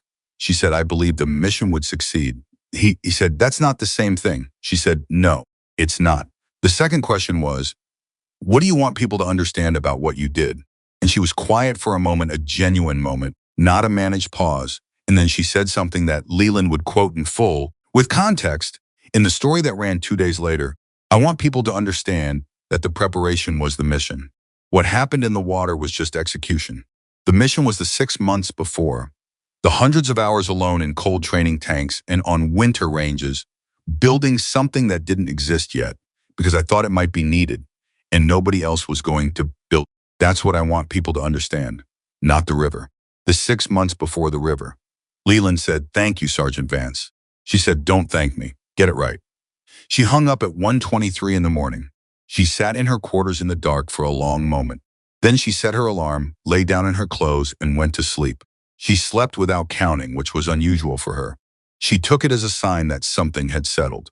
The transport to Washington left Thursday at 600, and Alyssa was on it with Tommy, who had asked to accompany her, and whom she had not told to stay behind, which was its own kind of answer. They flew in mostly comfortable silence, the way people who have been through something together fly, no need to fill the air, no performance of normalcy, just the actual normalcy of 2 people who understood each other well enough to be quiet. Somewhere over the mid-Atlantic states, Tommy said, without preamble, the story's going to run. I know, you're okay with that. I'm okay with the truth running, she said. That's different. He was quiet for a moment. You think Paulson's office is going to push back hard after it publishes? I think Paulson's office is going to be very busy, she said, because I told Leland everything, including the framing they provided, including the specific language used to characterize the mission. She looked out the window. When the story runs, it won't just be about what I did. It'll be about the effort to define what I did before my version could exist. She paused. That is a different story. That is a story about what happens to people who do things that challenge what someone powerful has decided is possible. Tommy absorbed this. That's a bigger story. Yes. You knew it would be. She turned from the window and looked at him. Tom, I was a woman in a room full of senior male officers, telling them I could do alone what 2 full SEAL teams had failed to do. And then I did it. And then someone tried to define it as luck. A pause. That was never just going to be a mission report. I knew that the moment I walked into that conference room, I just needed the truth on record before the other version got established. Tommy looked at her for a long moment. You walked into that canal knowing all of this, he said slowly, knowing that if it worked, the fight wasn't over, knowing that success would bring its own fight. Yes. He stopped. Vance, that's a level of playing chess that I can't even... It's not chess, she said. It's just counting. You count the things that are real. You count the threats that are actually there versus the ones someone wants you to be afraid of. You count your resources, and then you move. She looked back out the window. One thing at a time, Tommy shook his head slowly. The next one, he said half to himself. She looked at him. You said in the hallway, after you said you were already planning the next one. He met her gaze. Which one is the next one, the canal? Or this? She held his gaze for a moment. Then she said both. Admiral Daniel Foss was not what she expected, which meant she had expected wrong, which was unusual for her. She had built a picture from his public record, the testimony before the Armed Services Committee, the policy papers, the 2 years of fighting a fight that nobody in his position was required to fight. She had expected someone combative, someone with the hard edges of a person who had been arguing for a long time. He was 60, silver-haired, and he had the eyes of someone who had been listening for a very long time to things that were difficult to hear and had not yet decided to stop. He shook her hand in the anteroom of his office, looked at her directly, and said, without preamble, I read the report. Yes, sir. I read it twice. Then I read it a third time because I kept finding things in it I hadn't understood the first 2 times. He paused. The window between tremor cycles, the 3 to 4 second window, that is in the report. That single technical detail tells me more about what you actually did in that water than any narrative account could. He studied her. How many people do you think in your position would have included that in the report? She thought about it honestly. Not many, she said. It makes the thing look harder than it needs to. It makes the thing look exactly as hard as it was, he said. That's the point. You didn't protect yourself. You told the truth about the difficulty because the truth about the difficulty is what makes the methodology credible. He stepped back, gestured toward the door to his office. Come in, Sergeant. We have a lot to talk about. She walked in. Tommy stayed in the anteroom. Before the door closed, she heard him settle into a chair with the sound of someone who had become very comfortable with waiting. She walked into the Admiral's office. She sat down across from one of the most powerful men in Special Operations Command. She was a staff sergeant. She was also, right now, the only person in that building who had been in the water. She sat up straight. She looked at him directly. She thought about 31 rounds and 31 people and 6 months of ice baths and a room full of doubt and a river that had tried to take her and hadn't managed it. Sir, she said, where would you like to start? Foss looked at her steadily across the desk. He clasped his hands together. He had the expression of a man who had been waiting for a very specific conversation for a very long time and had not been sure it was ever going to happen. Let's start, he said, with what you told your equipment specialist the night before insertion. That you trained for 6 months for a scenario that didn't exist yet on your own time because you thought it might be needed. He paused. I want to understand the mind that makes that decision. Because that mind, Sergeant Vance, is what I have been trying to explain to a Senate committee for 2 years, and I have never had the right words for it. He leaned forward slightly. Help me find them. She looked at him, and then Staff Sergeant Alyssa Vance, who had been in an icy river 11 days ago and was now in the most powerful office in Special Operations, who had been doubted and challenged and had the narrative of her own courage handed to strangers who tried to break it. She took a breath. She thought about the count. 1, 2, 3. She said, sir, it starts with a canal. The conversation with Admiral Foss lasted 3 hours and 40 minutes. Alyssa knew this because Tommy told her afterward she had lost track of time somewhere around the 40-minute mark, when the meeting stopped being a meeting and became something else. Something that felt less like a briefing and more like 2 people who had been thinking about the same problem from opposite ends of a very long corridor finally meeting in the middle. She told him everything she had told Leland, but differently. With Leland, she had been precise and careful, building a record. With Foss, she was direct and honest in a way that had no performance in it at all, because he was asking questions that required honesty and nothing else. He asked about the training. He asked about the equipment. He asked about the window in the tremor. He asked about the moment she walked into the water and what it felt like when the current took her and she had to stop fighting it. She told him it felt like learning a different language, that every instinct said move, and she had to override every instinct, and that overriding instinct was a skill like any other, something you built through repetition until the new response was as automatic as the old one. That was what the 6 months were for, not just the cold, the override.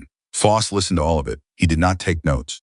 He had the kind of memory that did not need notes, the kind that filed everything in real time and could retrieve it precisely weeks later. She recognized it because she had the same kind. When she finished talking about the insertion, he was quiet for a moment. Then he said, "I want to ask you something personal. You can decline to answer." "Go ahead, sir." The doubt in the room. What Harker said, what the room communicated, what you walked out of that briefing carrying alongside the plan. He paused. "Does it still affect you? Days later, sitting here? Or does it finish when the mission finishes?" She thought about this carefully, because it was a careful question and it deserved a careful answer. "It doesn't finish," she said. "It deposits. Every time someone doubts you and you execute anyway, it deposits into something. I don't know exactly what to call it. A record, maybe. A private record." She paused. "The doubt doesn't go away, but it gets smaller relative to the record over time." Foss looked at her. "And when the record is large enough, then the doubt becomes information," she said. "Just data about what other people are afraid of, not data about what you can do." He was quiet for a long moment. Then he said very quietly, "I need to use that. With your permission. Not your name, just the idea. In front of the committee." "Use whatever helps," she said. He nodded. He looked at the table for a moment, and she had the sense that something had shifted in him, some calculation completing. Then he looked back up. "The story runs tomorrow," he said. Leland's PS, sir. Paulson's office has already been making calls. I've had 3 calls this morning from people on the Armed Services Committee staff, all asking variations of the same question, whether the canal insertion was formally sanctioned or whether it was an improvised action by an individual operator who got lucky. He said the last 2 words with a flatness that communicated exactly what he thought of them. They are laying groundwork. They intend to call this operation into question at the committee level and use it as an argument against the integration framework I've been building. She absorbed this without moving. How much damage can they do? If the first narrative gets established before Leland's piece corrects it, significant. He paused. There is a committee hearing in 9 days. Paulson has the chair. I was already scheduled to testify. After this morning's calls, I believe he intends to use that hearing to put the hot air operation on record in his terms. 9 days, she said. I want to testify. Foss looked at her. Not instead of you, she said quickly, alongside. As a witness, I was there. I can put the operational record in front of the committee directly under oath in terms that cannot be characterized as political advocacy because they are technical and specific and verifiable. She paused. Paulson can frame your testimony as institutional bias. He cannot frame mine, because mine is the water, a long silence. You understand what testifying in front of Paulson's committee means, Foss said. He will ask questions designed to make you look either reckless or insubordinate or both. He has staff who have been building this case for days. He will have done his research. Sir, she said, I have been doing my research for 6 months. For this specific fight, in one form or another, my entire career. She met his eye. Let me testify. Foss looked at her for a very long time. The office was absolutely still. Somewhere outside, Washington was doing what Washington did, moving, maneuvering, the machinery of power grinding along its usual tracks. In here, in this room, something was being decided that was larger than a hearing, and both of them knew it. I'll make the call, he said. The story ran at 6 in the morning on Friday, and by 7 it had been shared 40,000 times. Tommy showed her the numbers on his phone. Over breakfast in the hotel restaurant, he tracked these things with the focused attention of someone who had decided that information was a form of protection. And she looked at the numbers, and then looked at her eggs and ate her eggs. Because the eggs needed to be eaten, and the numbers were going to be whatever they were going to be, regardless of whether she watched them. The framing piece is what's spreading, Tommy said, scrolling, not just the mission account. The part where Leland describes the counter-narrative and who built it. He paused. People are angry. Good, she said. Vance, I don't mean angry at Paulson specifically. She looked up. I mean good that people are engaging, that they're thinking about what it means that someone tried to define this as luck before my version existed. That's not a military story at this point. That's a human story. That happens to everyone in some version. She went back to her eggs. Good that it's resonating. Tommy put his phone down. He looked at her across the breakfast table. Do you know what you've done? He said. Not the river, the last 11 days. I know what I've done, she said. You've made the fight public. Yes, which means you can't unmake it. No, she agreed. I can't. He was quiet. Then are you scared? She thought about it honestly. Tommy had earned her honesty in the hallway outside the conference room and at the water's edge, and in every moment since. He had earned the real answer. I'm scared of the thing I can't control, she said. Not the hearing, not Paulson. The thing I can't control is what happens to the next person. The next Alyssa Vance, who is sitting in a hallway somewhere with a plan, and whether this fight makes it better or worse for her. Whether what I do in that hearing room helps her, or makes the people in power more defensive, more dug in. She set her fork down. That's the thing I can't know, and I have to act anyway. Tommy looked at her for a long moment. That's the bravest thing I've ever heard you say, he said. And you once told me you were planning to submerge in a freezing river alone. She looked at him. Something crossed her face, not quite a smile, but in the neighborhood. Finish your breakfast, she said. The call came at 9:17. It was a number she knew. She stared at it for 3 full seconds before she answered, because 3 seconds was the amount of time it took to decide how she wanted to enter this particular conversation. Colonel Harker, she said. I've been on the phone for 2 hours, Harker said, without preamble. I've had calls from 3 members of Paulson's staff, 2 from legal at JSOC, 1 from a reporter at a different outlet who wanted me to characterize your interview with Leland, and 1 from my wife who read the story and wanted to know why I hadn't mentioned working with you. A pause. I told her you hadn't made it easy to mention. She waited. I'm calling, Harker said, because I've been informed by Admiral Foss's office that you've requested to testify alongside him in 9 days. And I want to tell you directly, before you walk into that room, what I know about Mark Paulson. I'm listening. I've known Paulson for 15 years. We came up in adjacent systems. I was operational. He was always institutional, but I've watched him work for a long time. Harker's voice had the particular quality it got when he was giving information he considered operationally significant. He does not fight on the facts. He fights on the character of the person presenting the facts. He will not argue that the mission failed. He will argue that the way you executed it reveals something about your judgment that makes you a liability going forward. He will try to get you to defend yourself, and the moment you defend yourself, you look defensive, and defensive looks like guilt. She understood this. You don't defend, he confirmed. You state what happened, exactly what happened, with the same precision you used in that report, and you do not react to his framing. You let him frame and you frame over it every time with a pause. Can you do that? Yes, she said. Sir, can I ask you something? Go ahead. Why are you helping me? The silence on the other end was a working silence. She had learned the difference between his silences. Because I was wrong, he said finally, in that briefing room. And being wrong has a cost. I can sit in my office and feel bad about it, or I can do something useful with it. Another pause. I also think you're going to walk into that hearing room and do something I genuinely want to see. I want to see it done right. His voice was flat again, but the bottom of it was different. I've seen a lot of operators, Vance, in 30 years.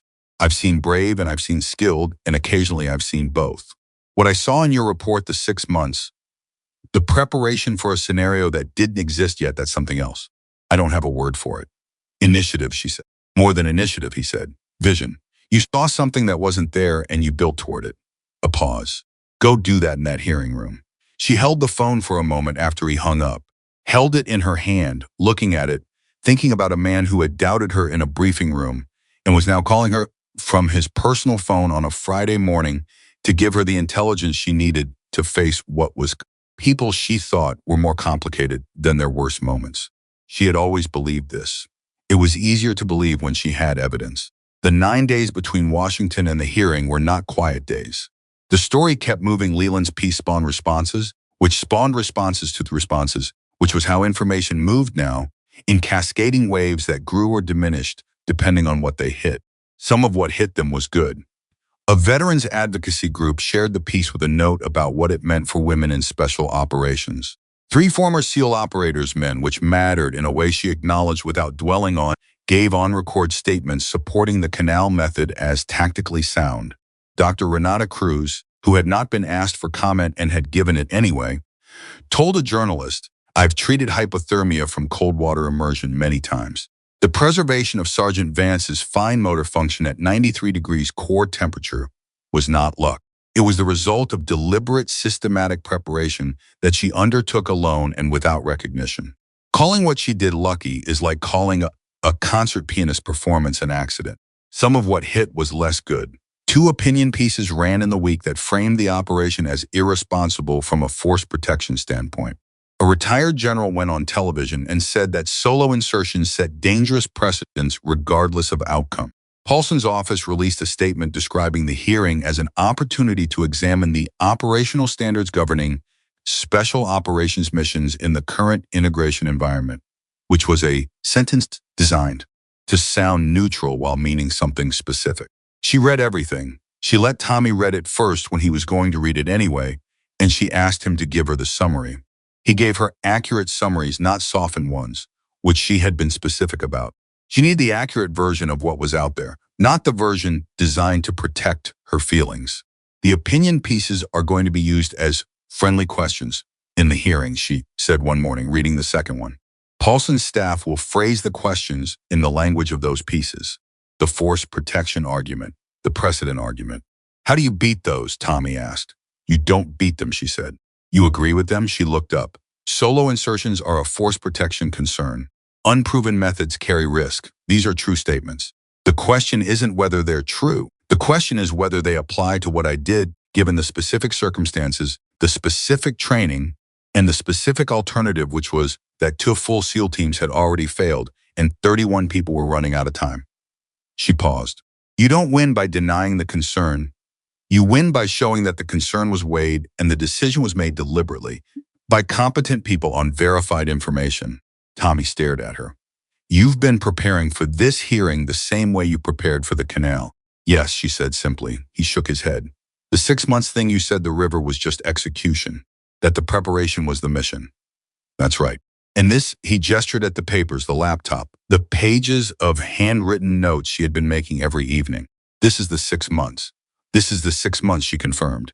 He sat back in his chair.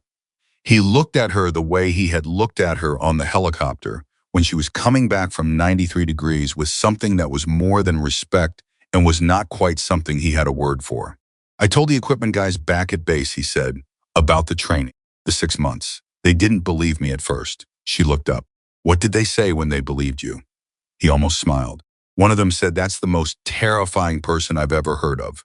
He meant it as a compliment. She went back to her notes. Good, she said. The hearing room was large and cold and lit with the particular institutional brightness that made everyone in it look slightly more exhausted than they actually were. Alyssa had been in courtrooms and military tribunals and command briefings, and they all had the same quality of formality that was designed to communicate that what happened here was serious, with the side effect of making everyone slightly performative about being serious. She sat at the witness table beside Admiral Foss. Tommy was in the gallery 3 rows back because she had asked him to be there and he had not needed to be asked twice. Senator Mark Paulson sat at the center of the committee dais. He was 64, silver-haired in a way that was clearly managed, with the bearing of a man who understood that rooms responded to bearing. He had the smile of someone who knew the room belonged to him and was confident enough in that knowledge to be relaxed about it. He opened the hearing with 30 minutes of procedural context, which was 30 minutes of establishing the frame he wanted: force protection, operational standards, the responsibilities of senior commanders in approving unconventional methods. He was good at it. She watched him work and she noted the precision of it, the way each sentence built toward a picture that was almost correct, that was correct in its individual facts and wrong in its overall shape. It reminded her of the canal, a shape that looked solid until you knew where to enter it. When Paulson finally turned to her, his smile had the quality of someone settling in for something they had prepared for at length. Sergeant Vance, he said, you've become quite the subject of public attention this past week. Yes, sir, she said. I want to begin by acknowledging your service. What you accomplished in that operation, the successful extraction of 31 American civilians, is a genuine achievement. and this committee recognizes it. Thank you, sir. My concern today is not with the outcome. My concern is with the method. He folded his hands on the desk. Sergeant, it is my understanding that the canal insertion approach you proposed had never been tested in an operational setting. Correct, she said. Had never been formally evaluated by SOCOM or any special operations training program. Correct. And was not included in any existing operational playbook. He nodded. The room watched. She could feel the gallery behind her. She could feel Tommy 3 rows back. She did not turn around.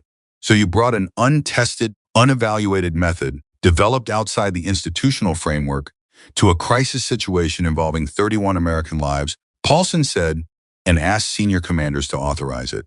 Yes, sir, she said, because the tested, evaluated methods had failed. Twice the room moved. Not loudly, a committee hearing room doesn't go loud, but she felt the shift in attention. Paulson's expression did not change. He had heard this before. He had prepared for it. 2 prior attempts failed, he acknowledged. That is a tragedy. But the response to a failed method is not automatically to try something untested. The response is to regroup, reassess, bring in additional resources. Senator, she said, and the word landed quietly, but it landed squarely, there were no additional resources. That is in the operational record. This was not a case of choosing an untested method over an available tested one. This was a case where the tested methods had failed, and the clock had 28 hours left on it. She paused 1 beat. I was not the first option. I was the option that was left. Another shift in the room. Paulson moved to his second line. The insertion method required you to operate alone, without backup, without extraction coverage for the early phase. Correct. Military doctrine exists for a reason, Sergeant. It exists because individual judgment, however excellent, is not a sufficient safeguard when American lives are at stake. Military doctrine also allows senior commanders to authorize deviations from standard procedure in specific circumstances, she said. General Carver made that authorization.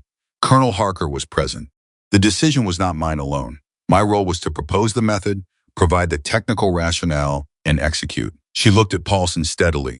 The doctrine worked exactly as designed. A commander evaluated an unconventional request. He asked hard questions. He required justification. He made a decision, a pause. That is not a breakdown of process, Senator. That is the process. Paulson shifted. She watched him shift, a small adjustment of posture, a reorganization. He was good. He did not look thrown. But she had been watching people's hands her entire adult life, and his hands had moved from folded to flat, which was not the same thing. The question of your personal risk, he said. You entered water at 6 degrees Celsius alone with no immediate medical support. Your core temperature reached 93 degrees. The medical record shows you were found on the embankment in a state of near incapacitation. That is accurate. Is that an appropriate level of personal risk for a military asset? Senator, with respect, I am not asking you to evaluate my personal risk. I evaluated it myself over 6 months of deliberate preparation, and I concluded that the risk was acceptable given the alternative. She paused. 31 Americans were going to die. That was the alternative. Not hypothetically, concretely. Victor Saros had demonstrated willingness to execute hostages. The clock was running. The conventional methods had failed. Her voice was steady and even and had nothing defensive in it. I did not take a risk. I managed a risk. Those are different things. The room was very still. Paulson leaned forward slightly. And yet he said, you could have died. Yes, sir, she said. I could have. And if you had died, we would be having a very different hearing. We might be, she said. Or we might be having a hearing about 31 Americans who did not come home. I believe that hearing would have been harder to sit through than this one. The silence that followed was the kind of silence that a hearing room produces when something true has been said in a room that does not always hear true things. She felt it. The gallery felt it. 3 rows back, Tommy felt it and did not move. Paulson was quiet for 4 full seconds. In a committee hearing, 4 seconds of silence from the chair is a geological event. Then he said, in a voice that had changed, not defeated, but recalibrated, I have further questions for Admiral Foss. Sergeant Vance, I want to note for the record that your testimony today has been detailed, precise, and responsive. A pause. Whatever disagreements I may have with the policy implications of this situation, I want to acknowledge the quality of what you have presented to this committee. She looked at him. She did not let anything cross her face that she didn't intend. Thank you, Senator, she said. After the hearing, in the corridor outside, Foss found her before the press did. He walked beside her and spoke quietly, which was his way. Paulson is not finished, he said. I want you to understand that. What happened in there was a battle, not the war. I know, she said. He will find another approach. Another committee, another line of questioning, another vehicle. Foss paused.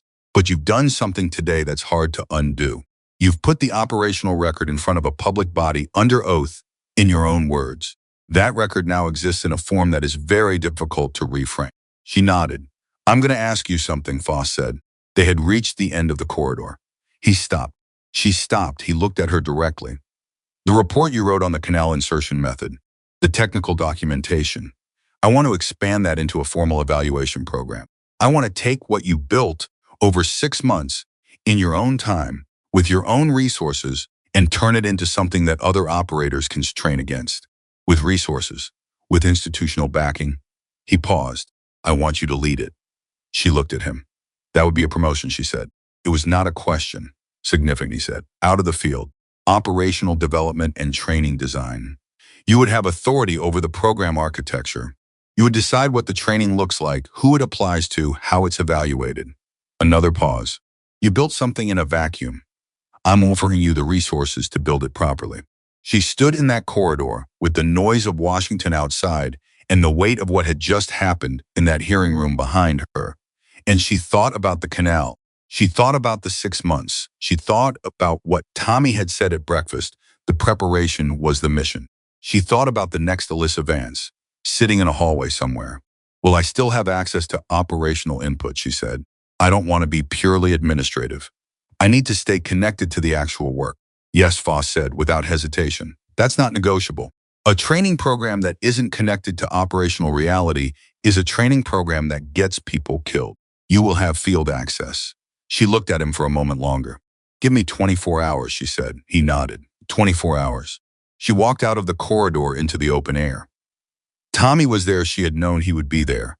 He was always where she needed him to be, without needing to be told. He fell into step beside her. He read her face the way he had learned to read it over the last weeks. He did not ask what Foss had offered. He did not ask how the hearing felt from inside it. He just walked beside her for half a block, and then he said the next one. She looked at him. Whatever he offered, Tommy said, it's the next one, isn't it? She walked another half block. The city moved around them, indifferent and busy and alive with its own particular machinery. Yes, she said finally, it's the next one. Tommy nodded. He put his hands in his pockets. He looked at the street ahead of them. Then I guess I'm going to need to recertify my dive equipment credentials, he said. She looked at him sidelong. If you're building a program, he said, you're going to need someone who knows how to check a rebreather without being told to. He kept walking, looking straight ahead. I want to be on the first training cohort. She was quiet for a moment. Then she said, you'll have to qualify. I know. I won't make exceptions. I know that too. They walked another full block in silence. Then she said, you're going to have to get into very cold water, Tommy. He inhaled. How cold? Start at 15, she said. Work down. He processed this. How long? 6 months, minimum. He nodded once. The nod of a man who has just made a commitment he intends to keep. Twice a minimum, she said. He exhaled. Okay, he said. She looked at him, this man who had sat in a hallway for 4 hours with cold coffee and driven 40 minutes for a rebreather, and told her at the water's edge that he wanted her to come back, and something settled in her that had been unsettled. Since before the canal, maybe for longer than that, maybe for the entire careful and disciplined and solitary architecture of a career built on being the one no one was quite sure about. Okay, she said back. And they kept walking. The city moved around them. The hearing was behind them. The canal was 11 days and a lifetime behind them. Somewhere in the official record, in a form that could not be undone, the truth was sitting exactly as she had stated it. And somewhere ahead, not yet visible, not yet named, the next thing was taking shape in the dark, the way all necessary things took shape before anyone was ready for them. She was already counting. 1, 2, 3. She was still here. She said yes to Foss the next morning, not by phone. In person, back in his office, because a decision that size deserved to be delivered face to face. She sat across from him at that same desk where 2 days ago she had said, sir, it starts with a canal. She sat up straight and she looked at him directly, and she said, I'll lead the program. On the conditions we discussed, Foss said, all conditions accepted. She said, then yes. He nodded once. No celebration. No handshake across the desk with extra grip. Just a nod. The kind that meant something had been decided that both parties understood was real. She respected him enormously for it. She was in the car back to the hotel when her phone rang. Not Gutierrez, not Tommy, who was already in the car beside her, not Harker, her mother. She stared at the screen for one full ring. Her mother did not call in the middle of the week. Her mother called on Sunday evenings at 7 o'clock with the punctuality of someone who had once been a school teacher and never fully recovered from it. A Wednesday morning call from her mother meant her mother had read something or seen something or been told something by someone who had. She answered, "Mom, Alyssa."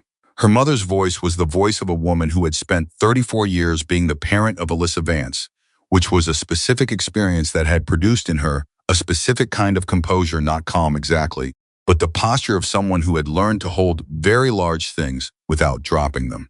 I saw the story, I know. I also watched the hearing. Someone put it on the internet this morning.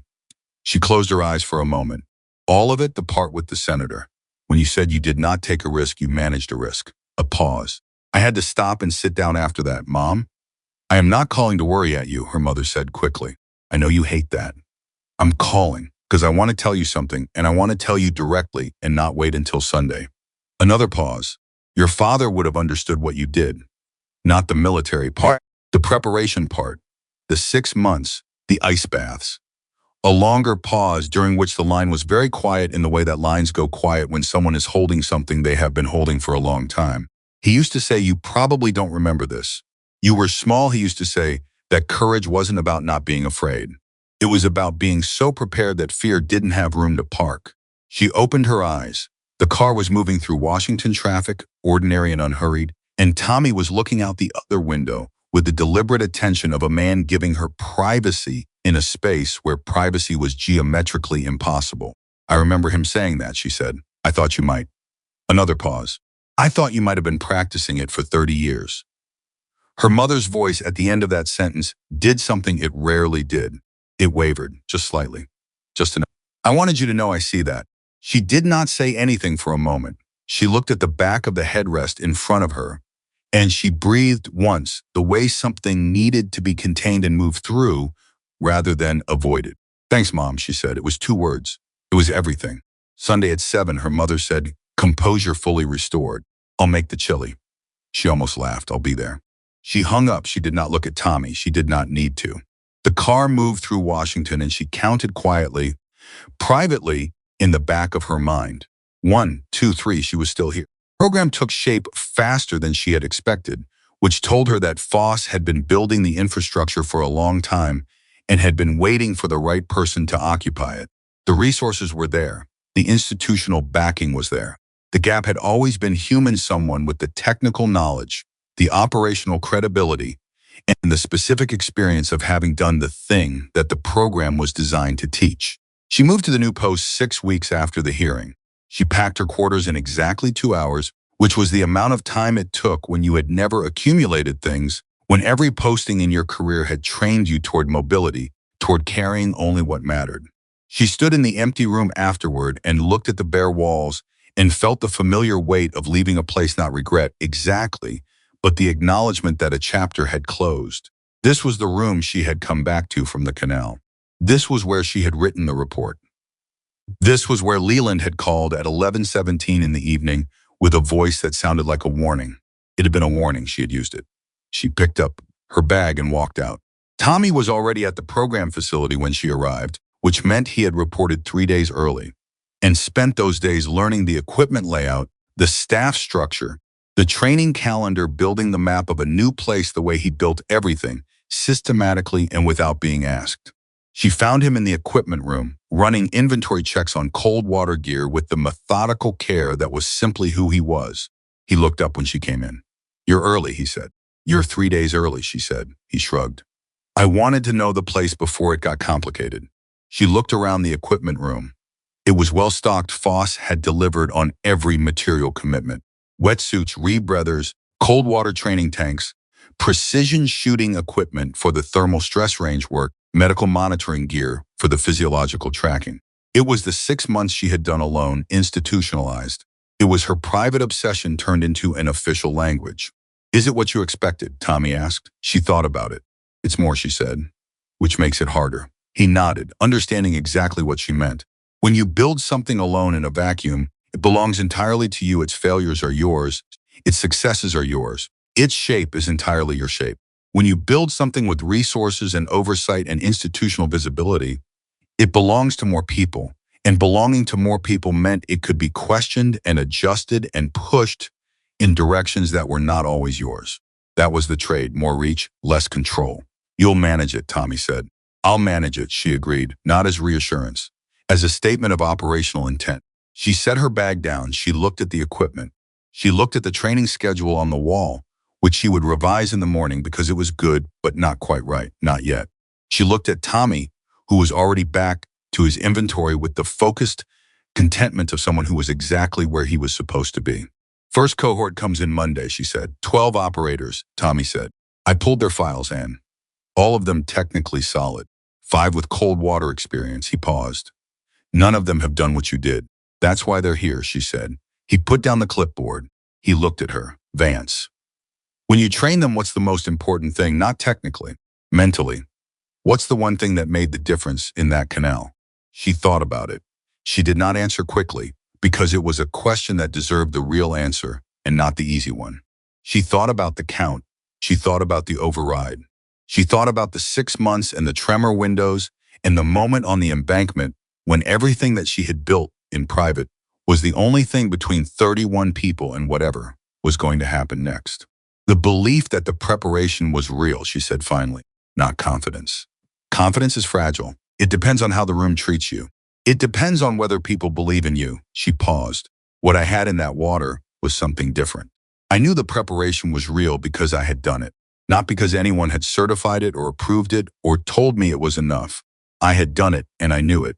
And that knowledge is what you have when the room's doubt is in the water with you and the cold is in your hands and the shot still needs to be made. She looked at him. That's what I'm going to try to build in 12 people on Monday. Not confidence, certainty. The kind that comes from inside and doesn't need the room to agree. Tommy was quiet for a long moment. Then he said, that's a harder thing to teach than rebreather protocol. Yes, she said. It is. Can you teach it? She picked up her bag. She walked toward the door. She paused at the threshold and looked back at him over her shoulder. I'm going to find out, she said. The first morning with the cohort was not what anyone expected, and she had designed it that way. They assembled at 500 in the training room, expecting a briefing. They were 12 operators, men and women both, which was itself a statement, which was itself the program's first lesson, whether they knew it or not. They had their coffee, their notebooks, the particular alert stillness of elite operators who had learned that attention was a weapon, and you kept it sharp. They expected a briefing because briefings were how things began. Maps, objectives, evaluation criteria, the institutional architecture of training communicated from front of room to back. She walked in, looked at them for 3 seconds without speaking, and said, tell me something you're afraid of. Silence. Not the polite waiting silence of people who haven't heard the question. The actual silence of 12 people who have been asked something they were not prepared for and are deciding in real time what to do with it. A woman in the second row, Master Sergeant Dana Pryor, cold water experience, 8 years in special reconnaissance, said, in the field or in general. Your choice, Alyssa said. Pryor thought for a second. Losing a team member because I missed something in my preparation. Good, Alyssa said. Who else? One by one they answered. Some of them gave tactical fears. Some gave personal ones. A staff sergeant named Marcus Webb said he was afraid of the moment before. Not the moment itself, the waiting, the not yet. A warrant officer named Callahan said he was afraid of being wrong with certainty, of making a decision with total conviction that turned out to be a mistake. They answered honestly, more honestly than they had expected to answer in a room full of strangers, because she had asked without apology and without frame, and something about the absence of frame made honesty easier. When the last person had answered, she said, I'm afraid of the next Alyssa Vance sitting in a hallway somewhere and not being given 5 minutes. The room was quiet. That is why this program exists, she said. Not to create replicas of one mission. Not to make the canal insertion a standard playbook, but to create operators who can see what doesn't exist yet and build toward it, who can look at a problem that everyone has decided is unsolvable and find the one approach that isn't, who can carry the room's doubt into the water and do the job anyway, because they know not believe, know that their preparation is real. She looked at them steadily. I'm going to try to give you that knowledge, not the certification, the knowledge. And the way I'm going to try to give it to you is by putting you through every version of difficult that I put myself through, in that river and in that hearing room and in every briefing room before that. And at the end, some of you will have it and some of you won't. And the ones who won't will still be better operators than they were. And the ones who will, you'll know it. Not because I tell you, because you'll feel the difference. She paused. Questions? Master Sergeant Pryor raised her hand. What's the first thing we do? Get in the water, Alyssa said. The twist came 7 weeks into the program, and it came from a direction she had not watched carefully enough, which was the direction of Senator Paulson. She had not underestimated him. She had said in that corridor to Foss, Paulson is not finished. She had known it was true. What she had not anticipated was the specific vehicle he would choose. The call came from Gutierrez, who had been back at his original post since the mission, but who had maintained the habit of calling her every 2 weeks with the information that she needed, but that did not always travel through official channels. It was one of the things she valued about him, the understanding that information had a topology, that some of it moved through the official system, and some of it had to be carried by people who understood both the official system and what it didn't carry. There's a budget review, Gutierrez said. Armed Services Committee. Paulson has inserted a line-item review for all programs established under Foss's integration initiative in the last 18 months. Yours is on the list. She was at her desk. She put down her pen. A budget review. A budget review, he confirmed, which sounds administrative, which is the point. He's not challenging the program on the merits he learned from the hearing that you're too good in a direct argument. He's challenging the funding mechanism. He's going to claim the program was established outside normal procurement channels and request a full audit of the authorization process. A pause. An audit takes time. Time means the program goes into limbo. Operators in training get reassigned while it's pending. Cohorts suspended. She absorbed this. The 12 operators were 6 weeks into an 8-month program. 6 weeks was not enough. 6 weeks was the beginning of the foundation, not the foundation itself. If the cohort was suspended now, she could rebuild it probably, but the institutional momentum would be damaged. The message sent would be clear, and the next person trying to establish something like this would face double the resistance because of what happened here. How long until the audit request is formalized, she said. A week, maybe 10 days. He's collecting co-signatories. Another pause. Vance, I want to be honest with you. He has 6 committee members already. He needs 8 for a formal request. He's going to get them. She picked up her pen. She set it back down. She stood up from her desk and walked to the window and looked at nothing. The way she looked at nothing when she was actually looking at something happening inside her. Who are the 2 he still needs? Senators Bartlett and Ewan, both moderate on the integration issue. Not Paulson's natural allies, but not committed opponents either. He's going to use the audit as a procedural rather than political argument, less about integration, more about process and oversight. That's the approach that gets swing votes. Do either of them sit on any other committees with overlapping jurisdictions, she said. Gutierrez was quiet for a moment. Vance, what are you thinking?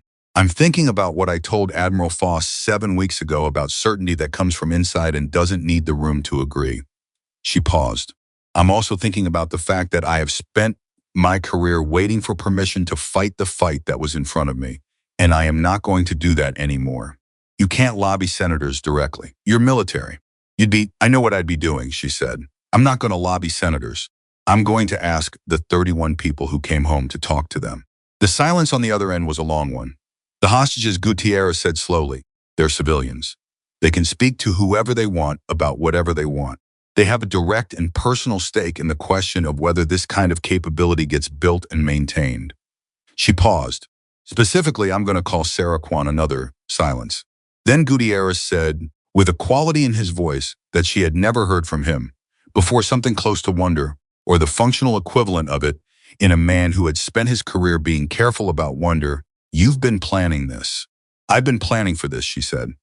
There's a difference. He made a sound that was almost a laugh. How long? Since the canal, she said.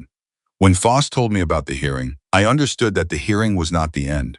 When I agreed to lead the program, I understood that the program would be challenged.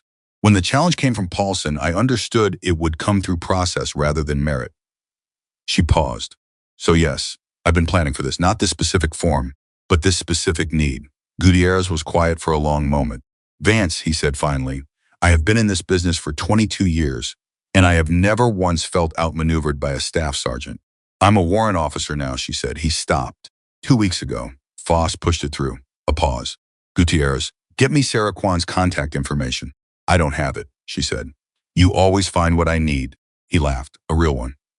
This, he said. I do. Sarah Kwan called her back within 4 hours, which meant she had been waiting for a reason to be useful and had not been given one until now. I've been watching, Sarah said immediately, skipping the pleasantries with the directness of a trauma nurse who had learned that time was a resource not to be wasted. The budget thing. I read about it this morning. You read fast, Alyssa said. I have a Google alert on your name, Sarah said, since the story. I've been tracking this. A pause. Tell me what you need. She told her, directly, completely, without softening.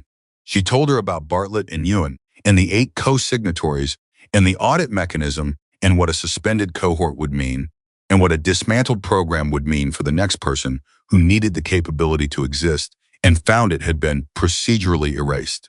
Sarah listened without interrupting, which meant she was doing the same thing Alyssa did when she needed to understand something fully before she responded. When Alyssa finished, Sarah said, how many of the others would speak up? Of the 31. I do, Sarah said, because I've stayed in contact with most of them. A pause. Alyssa, we have been waiting. All of us. We knew this fight was coming and we did not know what shape it would take, and we have been waiting for someone to tell us where to show up. Something moved in Alyssa's chest, the thing without a name. I'm telling you, she said. Then we'll be there, Sarah said. All of us who can. Bartlett's office first, because I know someone on his staff. Then Yoon, another pause, shorter. Can I ask you something? Go ahead. Did you think about us when you were in the water? Did you think about who you were doing it for? She thought about the embankment. She thought about the tremor and the windows. She thought about what she had thought about when her hands were shaking and the shot needed to be made. I thought about the count, she said honestly. In the moment, just the count, the mission it. A pause. But before the water and the planning, yes, I thought about 31 people who were out of time. That's why the plan was the plan it was. Because you needed someone invisible and I was the only one who had built invisible. Another pause. That's what I want the program to do. Build invisible. So that the next time someone runs out of time, we have what they need. Sarah was quiet for a long moment. We'll make the calls, she said. Tomorrow morning. First thing, thank you, Alyssa said. Don't thank me, Sarah said. And the echo of what Alyssa had said to Leland was so precise that it landed in her chest like something physical. Get it right. Bartlett's office called Admiral Foss 4 days later and withdrew its support for the audit request. Ewan's office called the day after that. Without 8 co-signatories, the request died in procedural limbo, which was exactly where Paulson had intended it to send the program. Instead, it was the audit request that sat in limbo, incomplete, a weapon that had misfired. Paulson did not call. He did not make a public statement. He moved on to other business with the efficiency of a man who had long practice at absorbing tactical setbacks and recalibrating. She had known he would do this. She did not mistake it for surrender. He was still there. He would find another approach, another vehicle, another procedural angle. The campaign was long, but the cohort kept training. That was the point. The cohort kept training. On the last day of the 8-month program, she stood at the back of the cold water training facility and watched 12 operators complete their final evaluation. She did not give them an easy final evaluation. She had not come this far by softening the hard parts. The evaluation was a full cold water insertion simulation, passive drift, submerged approach, precision target engagement under physiological stress, post-mission extraction. Everything she had done alone in a river in February compressed into a controlled simulation that was designed to test exactly what she had said on the first morning it was designed to test, not skill, but certainty. She watched them go into the water one by one. She watched them drift. She watched the thermal cameras track them and confirm what she already knew, that a properly trained operator, submerged and passive in moving water, was invisible to every detection system pointed at the surface. She watched them emerge. She watched Master Sergeant Dana Pryor, who had told her on the first morning that she was afraid of missing something in her preparation, come up from the water and establish a firing position with the kind of cold, deliberate precision that told Alyssa that Dana Pryor had not missed anything in her preparation. Not this time, not anymore. She watched Marcus Webb, who had been afraid of the waiting, wait 6 minutes in position before the engagement window opened.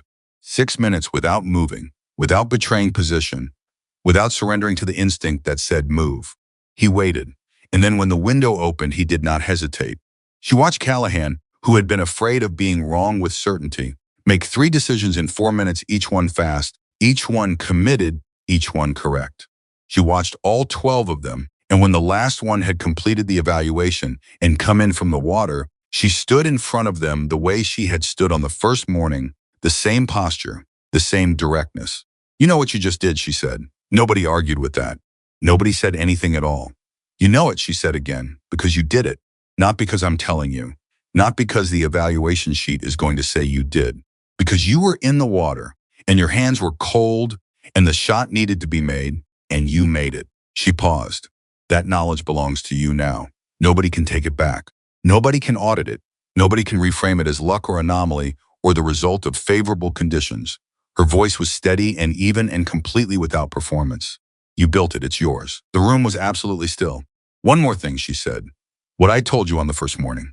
That the program exists because of the Alyssa Vances sitting in hallways, waiting for 5 minutes." She looked at them. "You are those people now. Not in the hallways anymore. You are the people who can walk into any room, anywhere, with a plan that nobody believes in, and you will not hope, know that the plan is real. Because you know what you built. Because you were in the water." She paused one last time. "Go be invisible," she said. Tommy found her afterward outside, in the cold air that had become, over the last 8 months, a familiar texture, a reminder she did not resent. He handed her coffee. Hot this time. He had never once handed her cold coffee without it being an accident. They stood together without talking for a moment. The way they stood together when things had completed, and the completion was real. "All 12, he said. "All 12, she confirmed. "You thought you'd lose 2. "I thought I might lose 2, she said. "I hoped I wouldn't." He held his coffee. "What does it feel like?" She thought about it. She turned the question over the way she turned all real questions, looking for what it actually was. "Like the canal," she said finally, "not the water. After. Standing on the embankment, knowing the shot was made, hearing the helicopters come in, the feeling of the work being real." She paused. "It feels like..." He nodded. He understood. They stood there a moment longer. Then Tommy said quietly, as though he were saying something to himself as much as to her, 8 months ago you were sitting in a hallway with cold coffee." "Yes," she said. "And now 12 people know how to do what you did.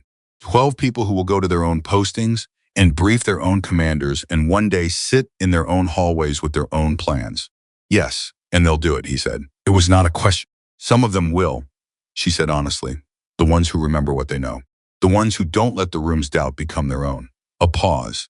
"The ones who count." He looked at her. "You think about him a lot, don't you?" "Your father." She looked at the horizon the way she looked at horizons. "Not as much as I used to," she said. "He was most with me in the water. In the counting. That's when I heard his voice." She paused.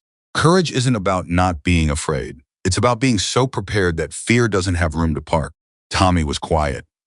"I used to count because the waiting was hard," she said. "Now I count because it works." Those are different reasons. She turned her coffee cup in her hands. He knew the difference.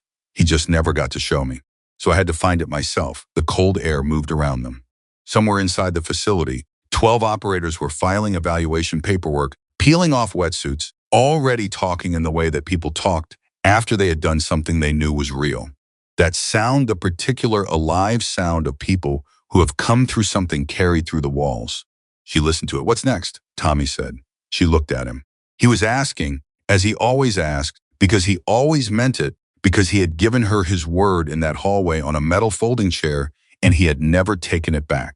She thought about Foss, who had a second cohort scheduled and a third in the planning documents, and 3 other facilities in 3 other theaters that had submitted requests to establish versions of the program. She thought about Gutierrez, who had called the week before to say that 2 Allied nation special operations commands had reached out through back channels about the methodology and the training architecture. She thought about Harker, who had sent her a single-line email after the cohort's mid-program evaluation results came in. "Numbers are extraordinary, as expected."